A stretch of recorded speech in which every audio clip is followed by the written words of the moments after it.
I have always believed that winter keeps two kinds of doors. There is the plain door of weather, which everyone knows, the one that creaks open with frost on the sill and a draught under the threshold. And there is the other door that most people never notice, a door laid along the hedge shadows and the blue hush before snow, a door that opens without sound when the earth decides it is time. On the mornings before Will Stanton's 11th birthday, I felt that second door breathing against its latch. I would stand at the far gate of my field and watch the light lose its warmth along the ridge, the sky whitening as if some old tide were withdrawing from it. Sheep moved like worn commas across the slope. Rooks drifted in a dark crease. I told no one. That is the trade of a quiet life, and also the duty of those who are older than they look. The land was steady, but under the steady ran a tremor like music. Will did not know about the tremor. Children seldom do until a certain day. He came down the lane every morning with his collar turned up and his pockets full of the little matters of a boy's December. Crumbs for the birds, scraps of string, a bent nail that might someday be useful. His breath hung behind him in smoke puffs. When he saw me, he waved, and that wave carried all the innocence of a cottage fire. It is the simplest moments that weigh most in the scale of memory. You do not forget a child's wave when you are waiting for the weather of the world to turn. The hedges were thick with old growth, and the hawthorn had kept a few red beads for bravado. Once, as Will passed the bend, the birds went up in one ripple, a black scatter that shivered the pale sky. I heard the note inside that rustle. It was not fear of a fox. It was a probing. The dark does not always arrive with spectacle. More often it tests the seams. A patch of ice between ruts, glinted where no sun had reached for 2 days, and in that stubborn glitter I read a date. Midwinter was coming, and with it the hour that would wake the boy. You might ask how a man who turns soil and mends gates can speak this way about hours that wake boys. I can only say that I have lived longer than my hands suggest. There are chores that teach you the language of the going year. The creak of a barn door can tell you what storm is breeding beyond the last hill. The feel of iron in your palm can name the season more clearly than any calendar. And sometimes, if you have promised the land to keep its secrets until they are needed, the land will answer you in return. So I lifted my gaze from the furrows and watched the lanes. That week the village was busy with its ordinary matters. Someone's hives had wintered poorly. A cartwheel had split on the green. The grocer's window gathered little crescents of breath from laughing faces. It is good, now and then, to kneel in the warm shallows of common life when you know a deep current is running just beyond sight. I spoke with Will's older brothers about a loose gatepost and turned the conversation to weather. They grinned and said we would have snow for Christmas if we were lucky. I left them to their cheer and took the back path home. I would rather mend a hinge than answer a question that has no safe answer yet. There was one morning when the lane seemed longer than it had any right to be. A haze lay over the meadow, not fog, but the memory of it. The air held the taste of iron. Will came slower, as if the day were asking him to notice it. I did not call out. The old wisdom is to let the path find the traveller. He paused where the hedgerow breaks for the stile and looked up through the branches. Later he would learn names for such moments. for now it was only curiosity, which is a good first word for wonder. A rook dropped a feather, and he caught it and smiled, and slipped it into his pocket, as if he had been given a small pledge. In the evenings I lit the lamp and read the same few pages I always read when winter tightens. They are not a manual and not a charm. They are a reminder. The names change over centuries, but the work does not. Keep watch. Keep balance. Lift where it is heavy and stay silent where speech would be a crack for the cold to enter. When the wind troubled the eaves, I thought of the riders who prefer such winds. When the ash at the hearth sighed, I thought of the old signs that are not merely ash or iron or wood, but the original of each, the pattern by which they were first made and by which the world still knows them. On the last afternoon before Will's birthday, a thread of snow began to fall. It did not settle, only practised. The old dog at my heel pricked his ears toward the north, and then forgot what he had heard. I repaired a fence rail for the contentment of the gesture, not out of need. Across the field, Will and his sister were building a small fort out of straw bales near the barn. Their laughter made a warm pocket in the cold. I stood with a hand on the fence and let the moment soak in, the way a man will sit on the last step before going to bed, not because he is tired, but because he wishes to remember the day correctly. There is an idea held by sensible people that the world is merely what they can list upon a piece of paper: weather, hedges, fields, cottages, a boy's birthday. I do not quarrel with that list. I only add that sometimes the list lies down and a deeper page turns under it. If you listen very carefully, you can hear the turning. It sounds like the faintest shift of weight on old floorboards. It is not frightening if you have been taught that the house is yours to tend.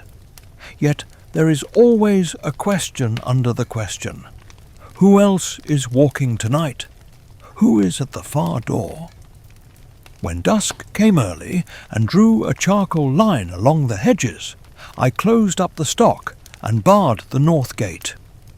The cold in the handle had a shape to it, as if it had been held by another hand.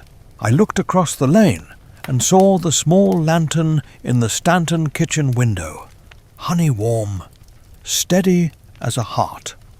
That light steadied me in turn. There are many arts in the world, and one of the oldest is to borrow courage from a window's glow. There is another art that is older still, and that is to return the courage with your watch. So I kept watch. I listened to the creak of the elder tree behind the sheds, the soft stamping of the mare, the slight, expectant hush that gathers in a place just before someone knocks. It is a humble thing, standing guard, humble and vast. A farmer knows both scales. He knows the thinness of the milk in lean months and the weight of the moon on the lambing field. He knows that children grow fast and that the ancient takes its time. To follow the rhythm of both is a discipline and a comfort. If you are listening now, perhaps in a room where the radiator clicks and the streetlight paints a pale square on the floor, you already know something about doors. You have felt them in your own year, the interview that could change the work of your days, the letter you feared or hoped to receive, the way silence loosens or tightens between people at a table. These are smaller doors, and yet they teach the larger language. You breathe, you wait, you step through. And afterward the room is the same and not the same. I say this so you will not imagine that what I watched for Will was remote from your life. It is all one material, woven to different patterns. By the time the first proper snow began, my fields had the look of paper that an invisible hand was ready to write on. I brushed powder from the top rail and felt the pressure on the moment build. Not a threat, not yet, but the elegance that comes when a clock is wound fully. Somewhere in the lane a bell rang, a domestic sound with old ancestry. I thought of the church where we sing with cracked voices and goodwill. And I thought of the deeper music that has no stave. A lamb bleated once, and then was quiet. Midwinter Eve would arrive with its ordinary cheer. A cake, a tune or two, a small boy's wish, a household counting presents by shape rather than name. All of that would be true and deserved. Meanwhile, the other truth pressed its palm against the second door. I straightened my shoulders in the dying light. I made my small rounds. I told the land I was awake. But we still wonder whether the door opens because we stand ready, or whether readiness is the door itself. In the margin between both answers, Will walked home. The evening before Will's birthday had the hush of a page being turned by a careful hand. In the village, light pulled behind curtains in the kind way that says people are home and busy with small work. Somewhere a radio played a carol that had learned to live inside kettles and stockings and the steam of vegetables. Snow tapped at the windows without insistence. The air was grey-blue and clean enough to taste. I made my rounds with a lantern that swayed like a slow heart, checking latches, rubbing frost off the pump handle, telling myself there is comfort in tasks whose ends are visible. In one cottage, the Stantons were doing what all good families do on such a night. Paper rustled, whispering rose and fell, heavy with the pretense that fools no one and blesses everyone. There is a particular happiness in pretending not to notice a wrapped shape that bears your name. It teaches patience while letting delight breathe. I saw Will's shadow cross the kitchen once, the tilt of his head showing the intent curiosity of a boy who builds maps of the world from corners and hints. He was the seventh son, and even the most matter-of-fact villagers sometimes nod at such old arithmetic. Yet arithmetic alone is not destiny. Destiny is a more weathered tool, and it must be carried. By the lane, a hedge sparrow sang a thread of song in defiance of the cold. Birds know more than we credit them, though they refuse to state their knowledge in the hours we prefer. Will came outside to fetch wood, and stood a moment longer than the errand required. He was listening without knowing he was listening. The sky was clear enough to show the burr of stars around the moon. I do not pretend the heavens consulted him. I only say that the pattern above seemed willing to be read, and a willing text is rare. Inside my own kitchen I set the kettle to boil. In winter there is no truer theology than steam rising where it is wanted. The dog settled with a thump, an old companionship that asked nothing more of me than to be present and warm. I laid out bread and the cheese that behaves differently on such nights, tenderer, as if it had been told a good story. Between sips I opened a drawer and checked the quiet objects I keep. They do not glow nor pulse. They are simply true. A scrap of iron with a curve old as the first nail. A smooth stone from a river that no longer runs in this layer of time. A small circle, dull to every eye but one. I did not take them up. I wanted only to remember that I had kept faith with my keeping. You might think a farmer's mind is made of weather and accounts alone. It is, and it is not. I keep my sums straight, and I note the sky like a diary that does not bother with words. Yet there are evenings when the grain silo and the snowfield and the ticking clock at the mantel all repeat the same line in a language you cannot ignore. Even the humblest life finds itself recited by the world now and again. That is the kindest way I can describe the pressure I felt as the hour went on, a steady hand upon the shoulder saying, "Stay awake a while longer." I walked to the back step and looked across to the Stanton cottage.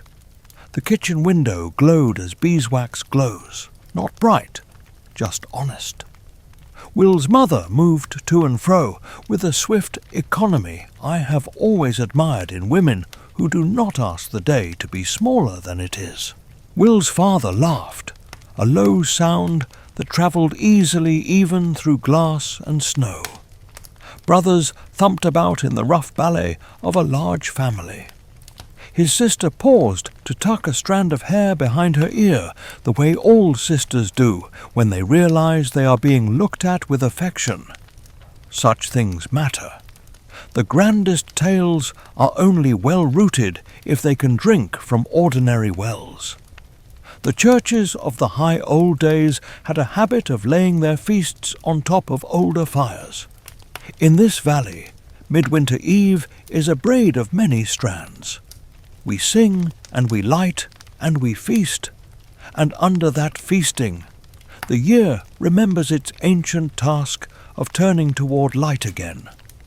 Will would have laughed to hear such talk laid at his small door. He was thinking of his birthday, and rightly so. But birthdays sometimes open beyond their cakes. The land dislikes hard borders when it comes to meaning. Meanings seep. They climb the frost. They sit in chairs as if they were guests and wait politely to be invited to speak. I took a short walk to the edge of the field where a stile rises like a sentence that wants to be stepped over. The snow squeaked under my boots, that crisp note that proves cold honestly. The ash tree beyond the stile held its black twigs like writing. I could almost see the old marks in the air between branch and branch, the ones a man learns to see if he has stood long enough in the same place and kept his word. Far off, a fox stitched a neat seam across the white. Close by, a small Gloucester cow shifted her weight and sighed. These are the minutes inside an hour that teach you its shape. When I turned back, I met Will halfway along the hedge, wrapped up to his ears, his breath a private cloud. He had, of course, been sent on another errand, a pretext designed by parents to let a boy feel the night on his face without making too much of it. I greeted him as I always did. I asked if he thought the snow would hold through morning. Boys delight in being asked for weather sense. He glanced up and gave an answer that would have pleased any old farmer. Cold enough for it, and maybe more by dawn. We stood together a moment, two figures in snowlight, the old and the near new, and the night pressed its seal upon the silence between us. I remember one small thing because small things are often the hinges. Will's scarf had come unlooped at the end and trailed a little in the drift. He did not notice. I reached out and tucked it back without a word. The simple courtesy made me ache in the clean manner of happiness. It is good to serve in ways that require neither explanation nor applause. For a heartbeat, something drew tight as a bowstring in the air, then eased. He thanked me, not because he felt the draw, but because he had been taught to meet kindness with a word. Teaching and old power are cousins. They live in the same house without quarrelling. We spoke of nothing that matters to the kind of people who insist only thrones and thunders count. We spoke of the lane that ices first, of how the rooks had moved deeper in the wood, of the rumour that the butcher had acquired oranges this year, a winter miracle in their own right. I told him he would be taller by next lambing. He grinned at that, because a boy loves to be told he is already on his way to his next self. Then he went back to his door, and I to mine, and the space between the doors was exactly the length of a step a soul takes when it is almost ready. Later the carol singers stopped beneath the Stanton window. Their voices rose in the tune everyone knows, the one about the king in the deep snow who finds that warm feet and warm hearts belong together. I listened. A line lighted inside me, something like a match touched to a wick that had been waiting. Music is one of the few crafts that can carry both the village and the ancient at once. You can hold a mug of tea in your hands and feel the cup grow warmer while the song goes about its higher work without asking you to climb any stair. When at last the singers moved on and the door closed for the night, the village settled. A mist of stars hardened above. The frost wrote its delicate answer on every sill. In that listening stillness I felt the hour arrive, not with spectacle, not with triumph, with exactness. Will's 11th birthday poised on the threshold of the dark morning. A great quiet is a kind of arrival too. You cannot say, "Here, see the ribbon." You can only say, "Here, feel how the room is different." But we still wonder whether an hour becomes holy because we attend to it, or whether our attention is only our answer to what was holy from the first. If you are hearing this with your own small celebrations stacked on the table, let the kettle steam, let the bread be buttered, let the lamp burn steady. It is good to keep delight near when the unseen is near. We do not honour the large by despising the little. We honour both by lifting what is in our hands and calling it good. Midnight came without bells. Snow deepened. Breath quieted in cottage after cottage. I banked the fire and watched the ember core go dark red, then dull. The dog twitched in his dream. I leaned my head against the cool window pane and kept that last watch. Only the old keep, the one given not to prevent anything, but to welcome what must come. And in that minute the boy slept, and the world turned, and the second door waited with the calm of a door that knows it will open. Dawn came thin and metallic, a blade laid flat along the horizon. The snow had the shy glitter it keeps before the sun decides whether to own the day. I rose early and stepped out into a silence that tasted of old coins and cold iron.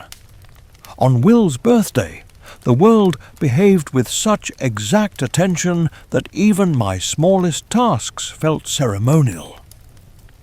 I broke ice in the water trough with the back of an axe. The crack rang out cleaner than it had any right to ring. A rook answered from the ash. The dog raised his head as if listening for a footstep that didn't yet exist. Along the hedge a stir began, small at first, then gathering. Birds trembled from branch to branch, not a panic, a shiver. Hedges hold more time than lanes do.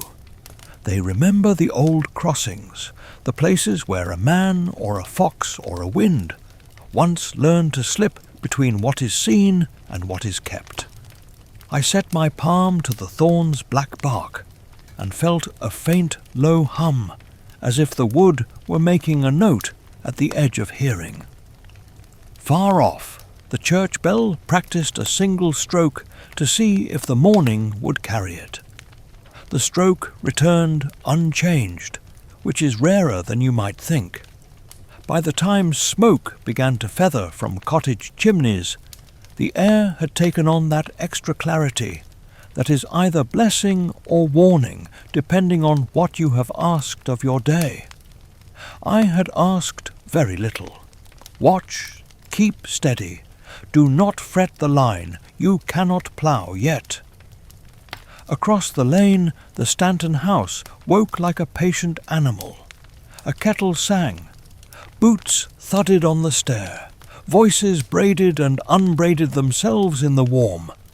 The smallest sounds travel very far on a morning the world has chosen.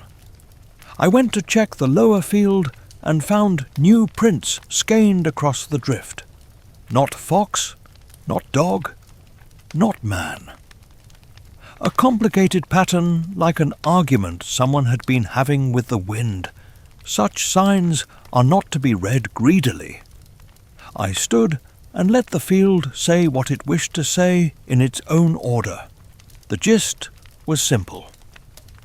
The dark had walked the long edge of the valley in the night, testing the stitches. It had not torn anything yet. It had only tugged enough to feel the strength of the seam. Strength for now was holding. On the way back, I met Will's father leading a lamb that had found the wrong side of a fence. We wrestled the creature back to sense, laughing at our cold fingers and the lamb's offended dignity. The laughter did the work of a blessing. Simple labour is a good shield for a few minutes at least. He thanked me and spoke of the plan for the cake and the little visit later to the church, and how the oranges had indeed arrived. I told him the lane would be slick after noon. We parted in the old friendliness of men who have traded weather and kindness for years. Will came out soon after, hair a little wild from sleep, face bright with the clean excitement that the world gives the young without asking for payment. 11 is a doorway with a light shining through the crack at the hinges. He trotted to the woodpile with a basket and stacked kindling with the solemn precision that children lend to work. They are proud to be trusted with. I let him feel my gaze as nothing more than workman's approval. To honour a child's day is to keep your marvel to yourself until marvel is the only reasonable explanation left.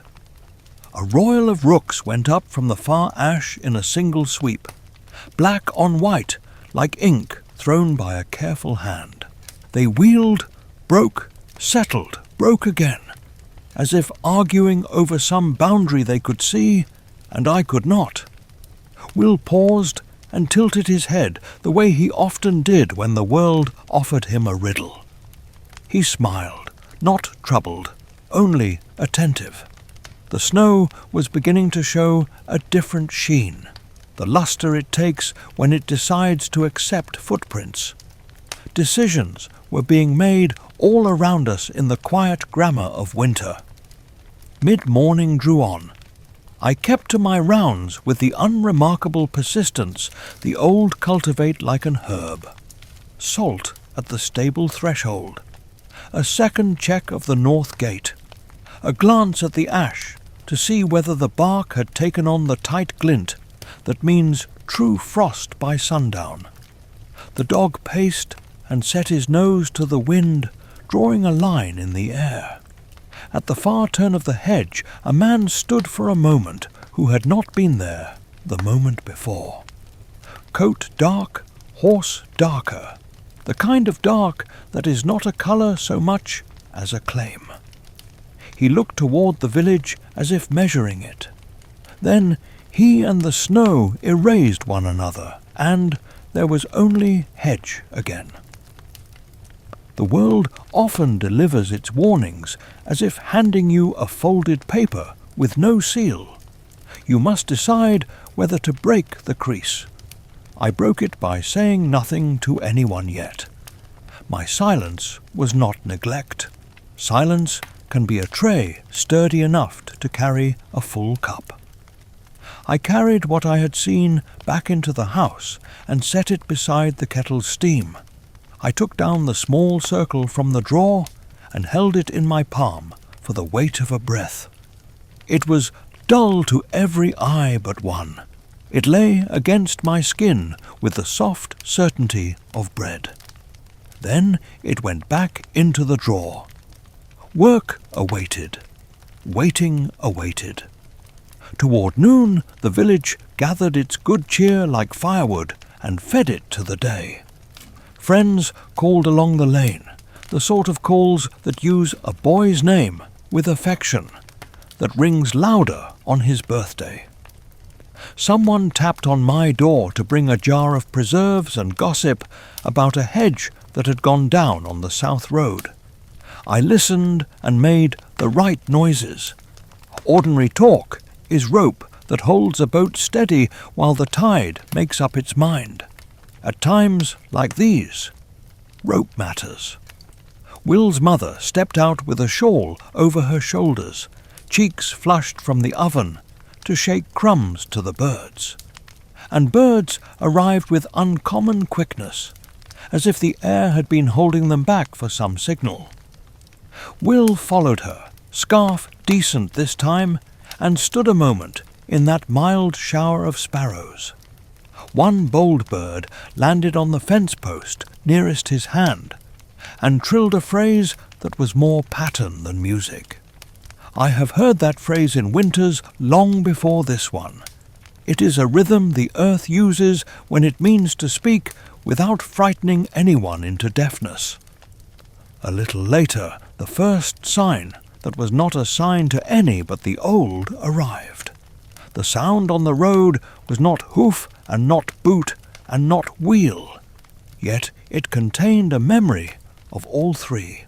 The dog went very still and then very polite, the way an honest creature makes room without being told. No one looked toward the door because no one heard a knock. Yet the tiny hairs along my wrist rose as if some delicate weather had entered the room. I set my cup down and went to the threshold. There was nothing to be seen but the honest day, snow, hedge, rook, and the faintest impression near the gate where the drift had been pressed and lifted, as if by a weight that preferred not to explain itself. After we ate our midday, I walked out to the stile again. A boy's birthday can fill a house so fully that the house needs you to step outside to make space for its joy. I leaned on the top rail and let the cold find the seams in my coat. A small memorandum of grey lay on the northern sky, a smudge that would sharpen into weather by evening. The prints in the lower field had softened and blurred as if the field had changed its mind. And there, by the edge of the copse, the rooks rose once more and laid a dark arrow toward the lane that runs between the Stanton cottage and the church. Will would cross that lane before dusk. Singing would rise. A candle's small circle would meet the old dark on fair terms. He would stand between both circles without knowing yet how well he fit. I told the hedgerow I would be where I was needed, and kept my word by staying exactly where I belonged. If you are marking your own small milestone, sirs, set a cup on the table and count the blessings by touch rather than by name. Let the ordinary do its brilliant work, not because the extraordinary is far from you, but because the extraordinary is learned best through the steady practice of the ordinary. A dog dozing, a door oiled so it will not squeal, a scarf properly looped before stepping into the cold. These are not delays. They are the schooling of the heart. Snow thickened as the light began to fold. The day prepared to pass its watch to the evening. The fields waited like pages ready for the next hand to write on them. The second door, which had breathed all night and morning against its latch, held. But we still wonder whether a door opens because the boy is ready, or whether the boy is ready because the door has always stood ajar. The day bent without breaking. Afternoon pressed its pale thumb along the hedges and left a faint print of gold that winter quickly took back. I kept to my edges, to the chores that look like chores and are also the old choreography of keeping balance. A path is a script if you walk it long enough. I set a hand on each familiar hinge, listened to the tone of each latch. Iron speaks with different voices when the weather shifts inside time, and I will admit I was listening for more than frost. Toward the lane, the snow had settled into narrow ribs where the wind combed it. Beyond those ribs rose the hedge, and beyond the hedge the narrow way that children use when they mean to come home by a longer route. In the map of this valley there are roads that everyone sees and remembers, and there are ways that only remember you once in a long while. I've seen the second kind of way turn its face to a passer-by with such shy precision that the passer-by believed he had only taken a charming wrong turn. It is no wrong turn to walk where the land has been waiting for your footfall since before your family had a name. By mid-afternoon the sky had lost its blue and kept its light. There is a kind of brightness that has no colour of its own, and borrows whatever courage it needs from snow. I saw Will come out with a parcel under his arm, and a look that meant he had been asked to deliver something to someone on his mother's short list of kindly tyrants. Children are the couriers of a village's goodwill. They carry biscuits and messages, and the chance for old women to say, "Growing fast, aren't you?" He set off at a trot. I lifted a hand in greeting, and he lifted his. And in the lift of that mittened hand, I felt the day lean closer to its centre. He took the little bend by the elder tree, the one that always tries to put a knot in the wind. And then the lane did what I had been waiting for it to do. It lengthened by a breath and gathered its edges into a tautness I had not seen since a winter long ago when I was the newest of the old. Nothing visible changed to any eye that was not ready. The hedges were hedges. The snow was snow. But the air took on that soft pressure that tells you a door has opened and someone standing at it is not stepping through yet, only because he is being mannerly. I did not call out. This work does not allow the comfort of calling out. A boy must find the line between fields with his own feet. I walked parallel to him along the far side of my fence, doing the farmer's version of not interfering, which is to match your stride to another's while finding a reason to look at the ground. When you have known a place across enough winters, you can feel in your ankles when you are walking beside a way that used to run here and can still run if asked correctly. The old way ran that afternoon. It ran as quietly as breath. He reached the little gate that should have led to the mill lane. Instead, he paused with his hand on the top bar, and the pause held more decision than any boy's errand requires. I saw the wind ruffle his hair the wrong direction and then the right one, as if a weather older than weather were searching for the familiar arrangement. A rook came down to the hedge a few yards off, and looked on with the professional interest rooks save for events that touch their own ancient arguments. Will climbed the gate and went down the track that does not exist every day. What he found there would have looked like the valley to any man who had not learned to tell a new chord from a familiar one played right.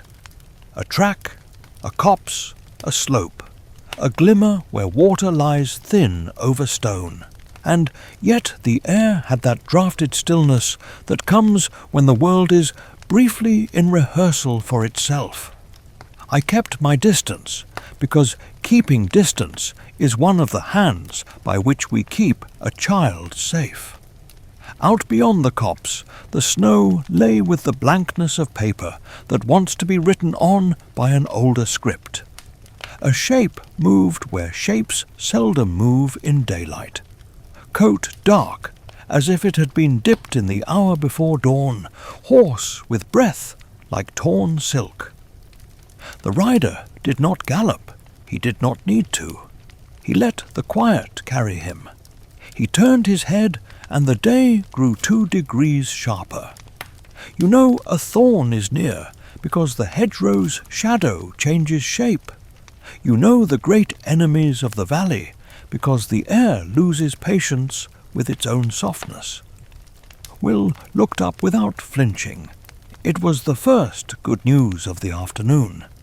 This is the point where a man with my kind of duty has to choose what to lift and what to lay down. Courage is heavy when you have to carry it for 2. I took the small circle from my pocket, only that, and laid it against the inside of my glove where the leather could warm it. To any other touch, it would have been dull metal with a cross traced faintly within the ring. To my touch, it was the weight of an oath. I did not raise it. The time for raising would come, and not from my hand. I only gave it the warmth that says to a true thing, "You are seen, you are kept, you will be needed." The rider and the boy regarded one another for a moment as long as a short life and as short as a long winter. The horse stamped once. The hedge made a small admonishing sound to itself like dry paper. Will's mittened hand, I saw with a sudden painful fondness, was still holding the parcel his mother had tied. Because a boy does not let go of his errand even when the air around him is choosing sides. The rider's face was difficult to look at, not because it hid anything, but because it showed too clearly the pleasure of leaning on the world to see whether it will yield. He did not speak that I heard. He did not need to. The old way thrummed like a struck string. What happens next in such meetings rarely belongs to witnesses. I stood with my hand on the fence and held my breath in the old courtesy. A wind went over in a single flat stroke that lifted the snow into a brief veil and set it down again where it had been. When the veil fell, the rider was not where he had been, and the boy had taken 2 steps, not forward and not back, the kind of steps a soul takes when it decides to remember what it already knows. He went on along the track that had chosen to exist. The rider went elsewhere, carrying his patient pressure toward another seam. The hedges let out the quiet that hedges keep for days like this. If you are wondering why I did not run after Will, I can only answer with the lived wisdom of gates and lambing and storms that arrive sideways. There are doors no one can hold for you. There are doors that insult a child if you hold them too long. And there are doors that will not open unless the hand on them is alone. I walked back along my fence with the steady step that tells a field you trust it. Behind me the track folded itself, not with secrecy, but with the courtesy of a guest who leaves a room as he found it. Near the crossways by the old stump, a man lingered, thin, with the look of someone who has lost his own map and is trying to use hunger as a compass. I have seen that look before. The valley calls him the Walker, though he wore other names before that one fit him so exactly that it erased the rest. He did not look at me, though he knew I was there. He looked toward the place where the track had been, and then toward the church, as if the two were a riddle he could not stop asking. I gave him the kind of nod one gives a memory that has not yet finished its work. He moved on with the weary obedience of iron to magnet. By late afternoon, the light had thinned to the colour of old pewter. Miss Greythorn's windows up at the manor brightened in a row, a gentle declaration that a house was ready to receive its village for music and warmth. That house has seen more winters than some rivers have seen floods. Within its panelling sleep the harmonies that men once chose for courage, when courage had to be worn every day, like boots. If Will's feet found their way to that threshold before the evening was out, he would not be the first child to stand inside and feel the architecture remember him. I went home by the long edge of my field, keeping the old circle warm in my glove. The dog brushed my leg with the absent-minded loyalty that sows comfort without planning a harvest. The kettle sang its ordinary hymn. I set 2 cups on the table, as I often do when I suspect a night may bring either company or the understanding that company is near enough if you make the seat. The room settled around me with the tender exactness of things that know their names. Outside, snow rehearsed a steadier fall. Inside, the small flame put a light coin on every simple object and made a fair account of them. If you are listening with a parcel of your own to deliver, let me say this to ease your step. Every errand we run for the ordinary is also a rehearsal for the moment the extraordinary decides to walk beside us, without ceremony. Do not despise the string your mother tied. Do not despise the biscuit, the note, the small walk. The valley has a way of teaching larger music through the steady practice of small tunes. Night came early and gracefully. The village gathered itself for warmth. The second door, which had breathed and waited, did what doors must do when the hour tells them who they are. It opened where the lane is only a lane, if you are counting by maps. Will went through with the gravity of a boy who thinks he is only carrying a parcel. But we still wonder whether the way opens because the child is ready, or whether readiness is the way that has been walking toward the child all along. Toward evening, the village drew itself together like hands near a hearth. Smoke stood straight for a while, then pressed its palm along the roofs as if to calm them. Miss Greythorn's manor lights woke one by one, a measured welcome you could see even from my lower field. The old house keeps a memory in its stone that younger houses borrow without knowing. Music works better in rooms that have heard it for centuries. Doors there do not merely open and shut. They listen, they decide, and they stand with the living. I took the lane that curves under the elms, and let the snow tell me how many had gone before me. The prints were a litany of familiar boots and the tidy punctuation of small shoes. Children hop where grown people do not. I trust that habit. Hopping makes a treaty with winter. At the rise, I saw Will and his family ahead, bright in their scarves, the kind of brightness that turns a group into a lantern. He turned once to look behind him, not in fear, only with the good instinct of a boy who knows that night and marvel like to walk in step. At the gate, Merriman Lion spoke with the vicar, two old languages nodding to one another. Merriman's presence does not argue, it knits. He wears time the way other men wear tweed, quietly with the grain. Miss Graythorne moved among her guests with the unhurried grace of a woman who understands hospitality as a kind of shield. A house can stand for a valley if you ask it properly.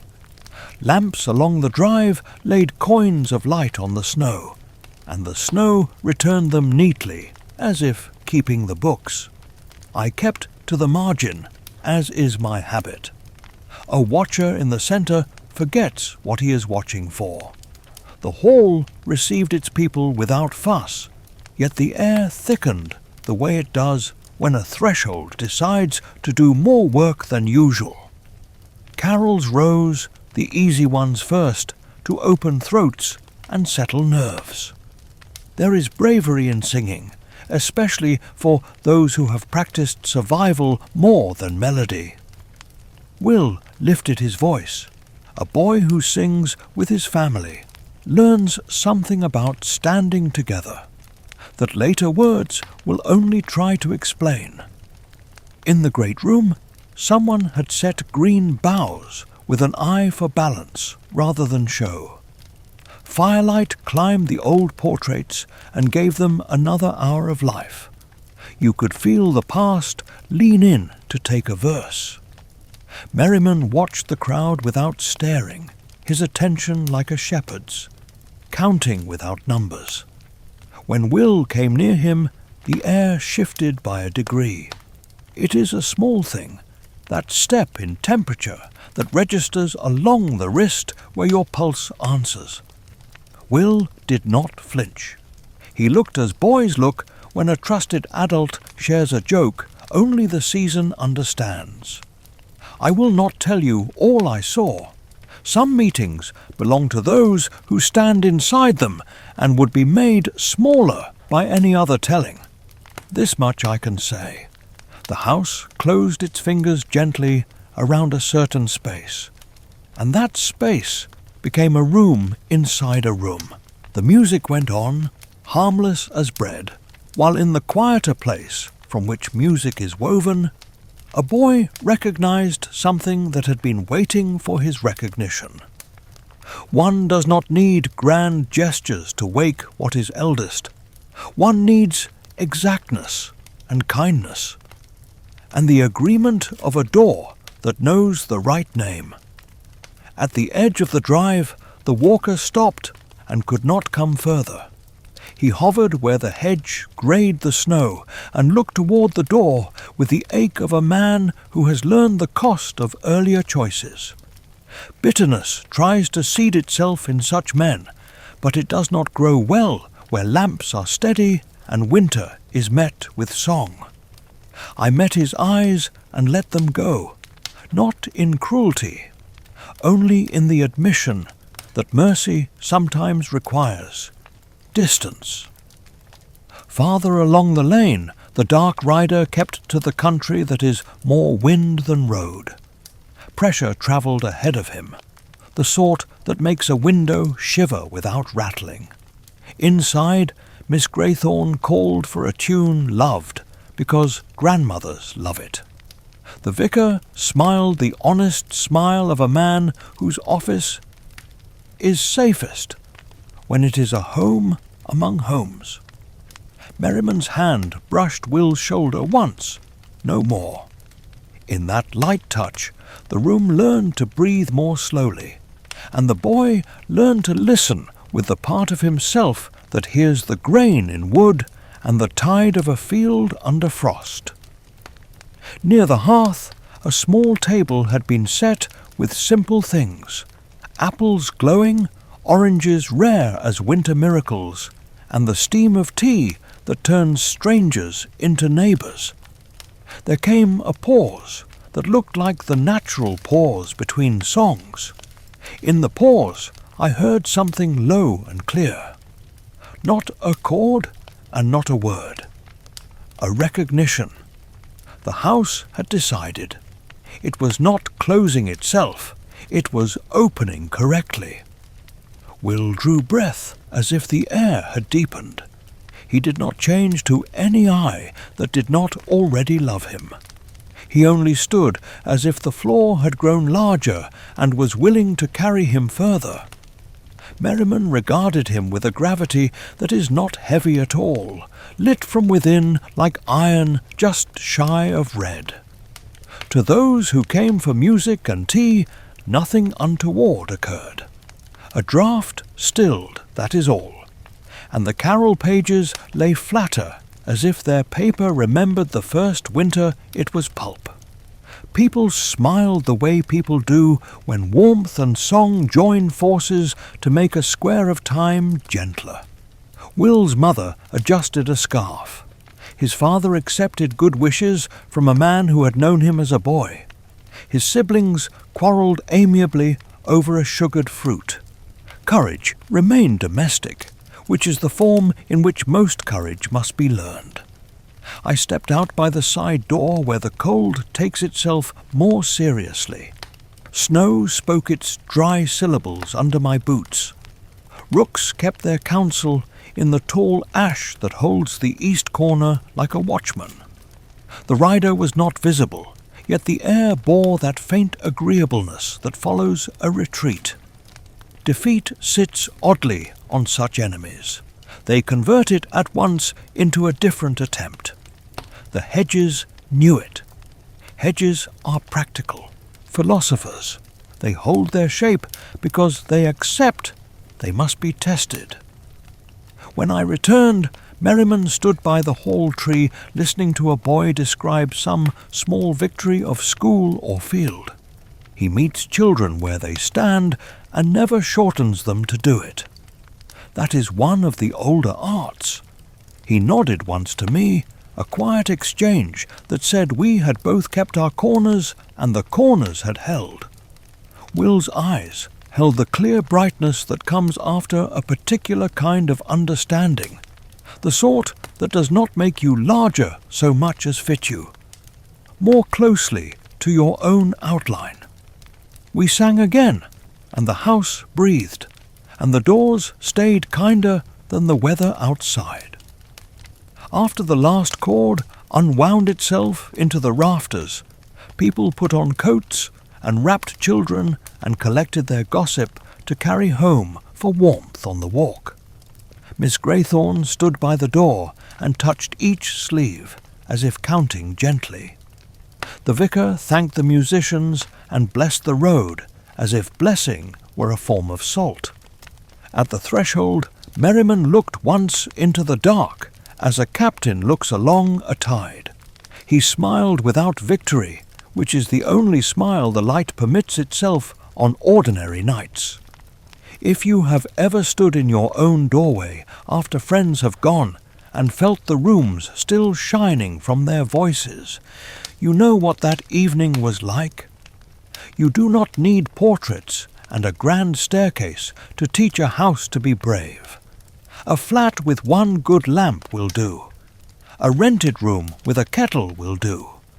We keep harm outside, not by hating the dark, but by enlarging the circle of the light we share. We walked down the drive together, the village tapering into pairs and quiet clusters. Will's steps sounded different to me, steadier, as if he had learned where his feet belong when the lane chooses its longer version. The stars had sharpened. The snow took our light and returned it without interest, which is the best kind of exchange. Somewhere behind us, in rooms now quiet, a small understanding waited on the mantel like a gift that would be opened in its proper morning.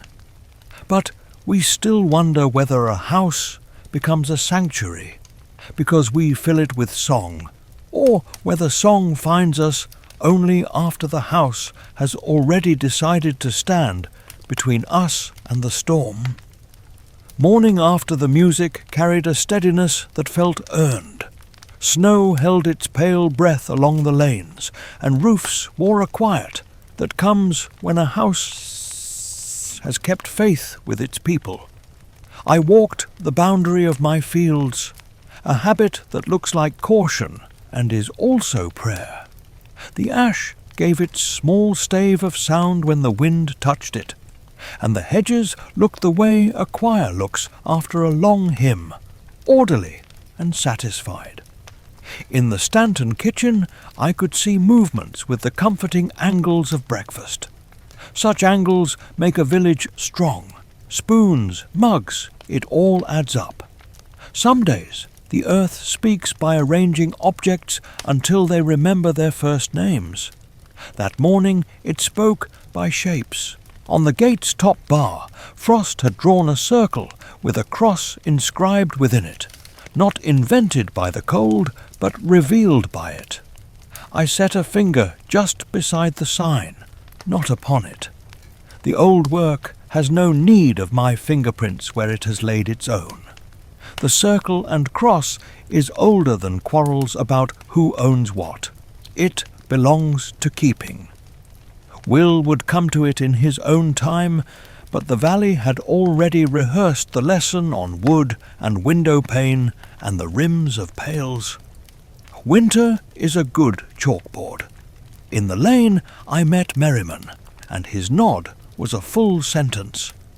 We walked a few steps without talk, because speech can bruise certain mornings. He looked toward the Stanton house, as if checking that the day could bear what it had to carry. His presence always makes air seem better made. He asked after the lower pasture, and I answered in the farmer's code, which is weather plus greeting plus watchfulness folded. So small it looks like politeness. He smiled at that and said he would see the boy later. The sentence held no urgency. The oldest lessons keep their shape without hurrying. By mid-morning, Will came through the hedge gap at the corner, as children do when they use a mistake to shorten a walk. He was bright-faced, with that thoughtful look a child acquires after music has left a clarity behind it. In his pocket, I guessed he carried a thing that no one else would feel, even if he pressed their palm to it. Some objects weigh nothing until you call them by their true name, and then they lie on your skin like a promise. He lifted a hand, and I lifted mine, and action enough was done. We stood by the trough where the ice makes its clean report under the back of an axe. I told him about the rook that had bullied a sparrow off the fence post, and he laughed with that soft pleasure we take in little injustices that carry no cruelty. He told me the grocer had indeed kept the oranges, and that he had been allowed to arrange 3 on the mantel, which is a high honour in a house that measures fairness in equal slices. We grinned at that like conspirators. There is courage in such talk. It keeps the road level, while deeper roads are opening underneath. He glanced down and saw the frost-inscribed sign on the gate. The moment paused exactly long enough to be chosen. His glove hovered and then retreated, not out of fear, but with the instinct that tells a boy when a thing belongs to looking rather than touching. I watched how he watched. That told me enough. You cannot teach the difference between symbols and signs by lecture. A symbol is a picture we make. A sign is a picture that has remembered us. He looked the way you look at your own name on a list you did not know you were on. The old circle in my pocket warmed as if it were listening. There are 6 of these, the signs of light, each with its own ancestry and weather. I have handled one for years without presuming to finish its sentence. They are a grammar the valley uses to say what it means when speech is not equal to the day. In my drawer at home By the iron and the river stone, I kept nothing else that morning. I wanted my hands free for holding the world steady. Merriman came by and stopped with that manner he has of seeming to arrive exactly when the earth consults him. He and Will spoke of small errands. He turned a leaf on the hedge with a finger, as if checking a note on a page. The dog, honest creature, sat with the disciplined ease of one who has chosen a side. Merriman is no showman. He wears authority like a well-made boot. When he and the boy stood side by side, the air did a subtle balancing, as if a scale had received two weights that knew they belonged. A book found its way to Will before noon. Books are sly travellers. They arrive in houses under names like Lend and Keep as long as you like, and you might find this interesting. I did not see the cover. I did not need to. There are books that have the scent of old wood smoke even when they are new to your hand. He held it with reverence, without ceremony, the best way to hold both bread and knowledge.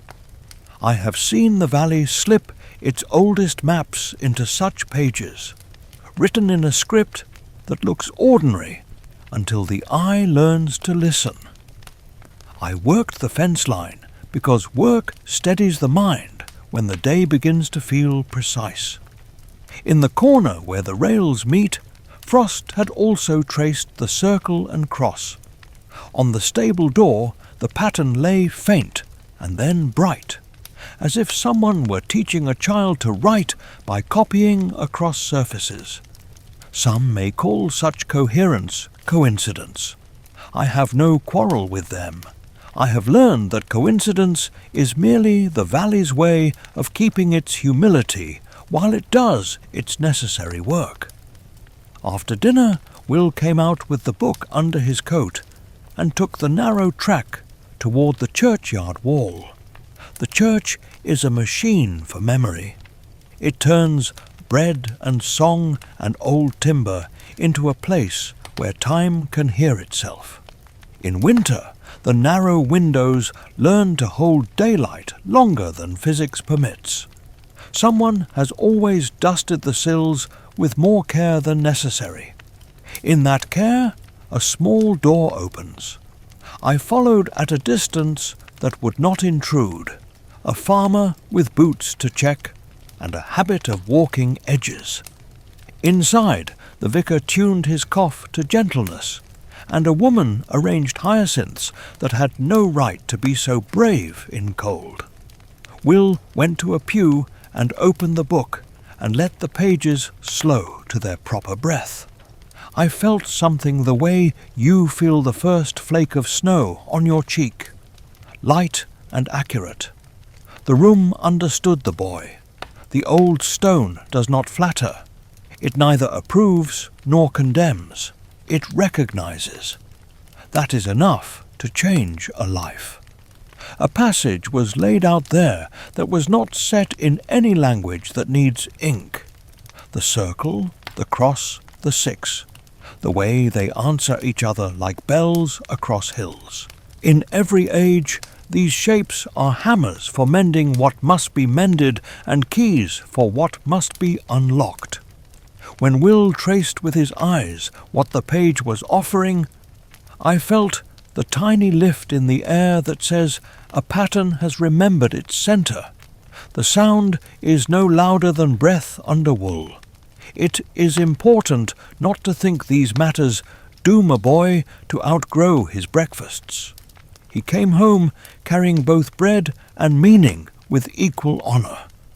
His mother wiped his cheek where a thin ash of page dust had settled, and he bore the wiping with a dignity that made me smile into my collar. His father asked without asking whether the day had gone well, and the answer was yes, in a tone that said the yes was larger than it could presently describe. A younger brother tried to balance an orange on a spoon and failed with comic grace. Laughter restored the house's rightful scale. In the evening I checked my drawer, not to change anything, only to confirm that keeping is an action. The iron, the stone, the circle. They lay where truth prefers to lie, out of sight, yet near at hand. I thought of Will's palm and the quiet calluses. Childhood earns from chores and snow. I thought of how the signs choose their times as farmers choose their weather windows, not by wishing, by listening. I banked the fire and opened the door to watch frost draw its delicate mathematics on the world. If you have ever learned a craft, you know this day. The teacher does not announce mastery. The tool does not announce devotion. Something small aligns, and afterward your hand knows the wood or the measure differently. Perhaps you baked a loaf and felt the dough tell you it was ready without clock or recipe. Perhaps you fixed a hinge and heard the house forgive you.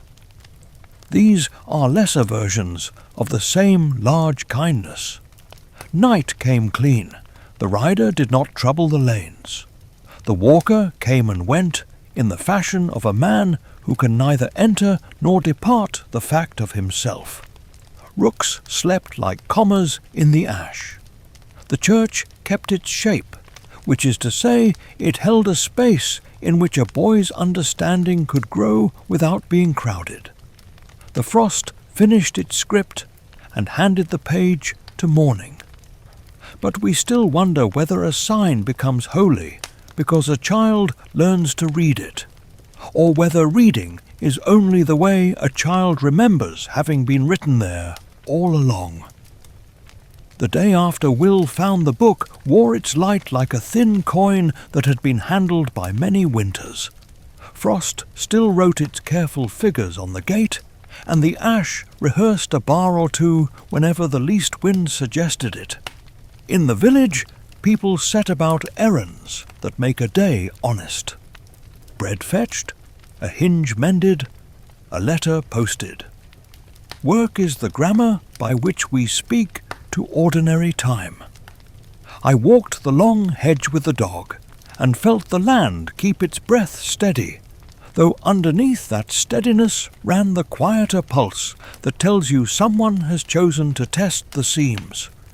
Toward noon, the sky flattened to a pewter calm. Rooks lifted once and settled again with the practiced patience of creatures who have watched more winters than men have written down. Along the north lane, tracks appeared that were not new and not old. Marks a careful foot had laid as lightly as frost. Lays pattern on a window pane. I knew that tread. The rider of the dark prefers presence to noise. He lets the air do his announcing. A smell of far iron hung in the cold, not the kind in my drawer, not the kind that keeps, but the kind that rules when it is allowed. The valley noticed. Hedges held still, which is an eloquence. I had the circle in my pocket, the sign that answers when true iron is asked correctly. I did not take it out. There are hours when raising a thing too soon drains it of the very patience that makes it live. Beside the stile, the frost had drawn the circle and cross once more, clear enough that a child might learn it, faint enough that a fool might scuff it for sport. I brushed snow from the rail and told the field quietly that I would hold my corner. That is all an old one is ever truly permitted to promise. Will came along the lane with his scarf decent and the look of a boy who is learning to carry his own house of thought. He had taken to glancing up before he crossed a bend, not in fear, in courtesy, as if the air deserved a nod. He would be on some small errand, for boys move best through winter when trusted with the village's usual needs. Under his coat the book rode like a tame hart. He saw me, grinned, and raised a mitten in greeting.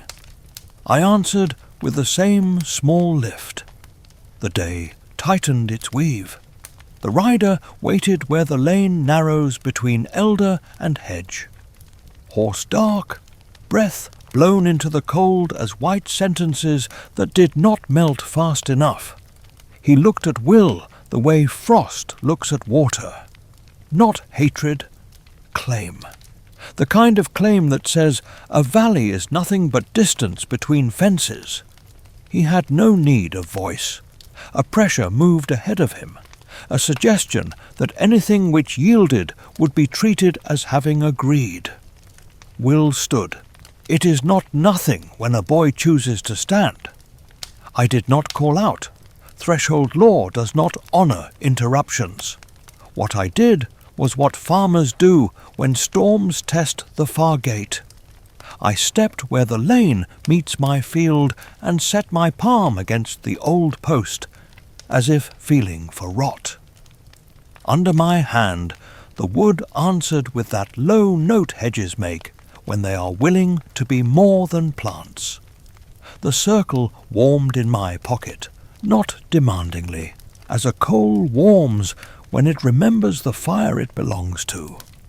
Across the white, Merriman appeared with the unfussy accuracy of a man arriving at the right sentence in the right paragraph. He did not hurry. The oldest power disdains haste.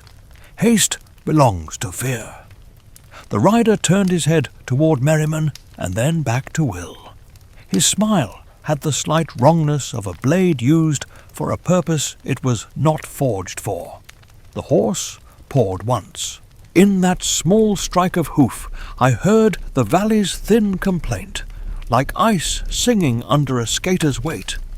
Will drew himself up without bravado. The boy had learned already what stands for him, and that knowledge makes a spine a better instrument than courage ever could by itself. He did not reach for anything. He simply refused to sway. Merriman lifted no hand. He did not speak any word that makes an ignorant man shiver. He only let the shape of his presence be read correctly by the day. Behind him, the lane did the quiet thing lanes do when they remember their first use. It narrowed to a thread that cannot be crossed by those who lean on the world instead of standing with it. The rider's pressure fell off a hair's breadth and then gathered again with a certain amusement. The dark enjoys the sport of testing where the seam is strongest. I moved along my fence as if checking each staple. At the third post, the frost sign brightened the way a mark on a page brightens when you finally understand the sentence it belongs to. Will saw it. I saw him see it. He did not touch. He did not need to. Recognition is the simplest and most exact form of keeping. The rider felt the same click of sense and laid his attention down heavier, the way a man will press a thumb against a bruise to see whether it belongs to him. There is a law older than any parish by which a threshold holds if it is made of kindness and kept with steadiness. The Stanton doorway had been good door since before Will's mother first hung a wet coat by it. The church porch was older still, hedged with hymns and iron nails driven true. Between those two thresholds, the lane itself consented to act like a door for one brief minute, because doors sometimes extend their protection the way light extends from a lamp. The rider found the width of that minute narrower than he liked. He tried the old manner of invitation that offers advantage dressed as mercy. I cannot tell you the words, because there were no words to hear. There was the shape of a bargain, the leaning open of a hand that would close without warning if anything rested in it. Merriman's gaze held the steadiness of a plumb line. Will stood exactly where a boy should stand when the world asks for a consent that would cost him his name. He said no without saying anything. How does a child learn to do that? By having been loved accurately, by being trusted with oranges and errands, by being allowed to sing. The horse stepped again. The elder tree creaked a dry syllable of refusal. A gust moved down the lane and took the rider's cloak sideways, making a brief flag of the dark he serves. He drew back as if yielding politely to let a cart pass. That is their way. Retreat is not defeat. It is rearrangement. He and the snow erased each other in the same breath. The lane widened to its proper shape, and the air let go a small sigh, as rooms do after guests who were not guests leave at last. Will exhaled once. Merriman glanced toward me, and then at the stile, where the frost had sketched the sign. He stepped to the boy and touched his shoulder, the way a man steadies a ladder, so the boy can descend with dignity. No celebration, no scolding, only the right degree of notice. The quiet between them had the grain of oak. The two walked on toward the church, and I went with them by the field path as a man with business of his own. When we reached the porch, the old nails shone in their mild way, telling any presence that needs telling what iron tells. In the porch, a beggar would have been shielded, and so was the walker, if he had arrived then. He did not. He was out among the hedges, suffering the arithmetic of a debt long unpaid. I have more pity than patience for that class of misery. Pity, because missteps have long echoes in a valley that keeps its books clean. Little patience, because I have seen men mistake pity for license. In time, the walker would be asked to remember the first name he gave to his oath. That day was not today. Inside the church, the vicar hummed a line as he sorted hymnals. Will stood at a pew and looked up at the small window where a single patch of blue hangs in all weathers like a patient promise. The book under his coat was only paper for those who had never asked paper to be more than it looks. For him, it had already become a road. Merriman's hand lay a moment on the back of the pew, and the wood answered with a tone you could not have heard unless you listened the way fields listen. You may wonder what any of this has to do with a life that keeps a time card and a bus schedule. More than a little. Every office has a doorway that will not be crossed by a kind of pressure if the people within have spent years making the place a true threshold. The small decencies are nails that hold the frame. The greetings, the remembered names, the shared kettle. When trouble arrives with good manners and a false smile, the room itself can tell it to wait outside. Evening drew on gentle. The sky held its pewter and then gave it back, leaving a thin blade of gold along the horizon to mark where day keeps its tools. I walked home the long way, set a cup beside a second cup as has become my practice, and sat with the dog while the kettle sang.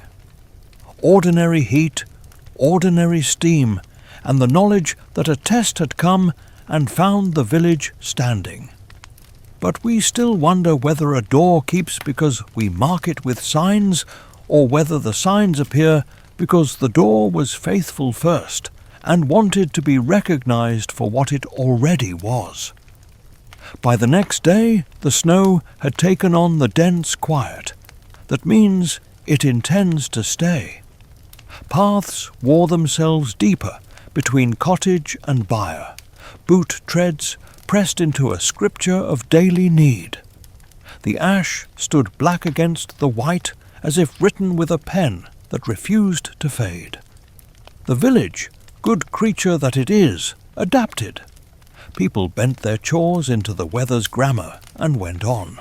I walked my boundary and let the fields name themselves in the old manner. East hedge steady, lower gate sound. North ditch a shallow brightness where water was thinking its winter thoughts. Near the stile I found the walker waiting, thin as weathered rope, coat hanging the way. A confession hangs when a man has told it, and it has not set him free. He did not lift his eyes at first. His boots fretted the snow with small, irritated movements, as if he could walk a knot loose by rubbing it. When he finally looked at me, the valley's history met my gaze with the weariness of old iron. He carried a burden that was not in his hands, and because it was not in his hands, it dragged at everything else he tried to lift. "You are out early," I said, "because courtesy is a threshold too." He muttered something about a road that will not keep straight. His voice held the dry ache of a man who believes the world has cheated him out of a simpler map.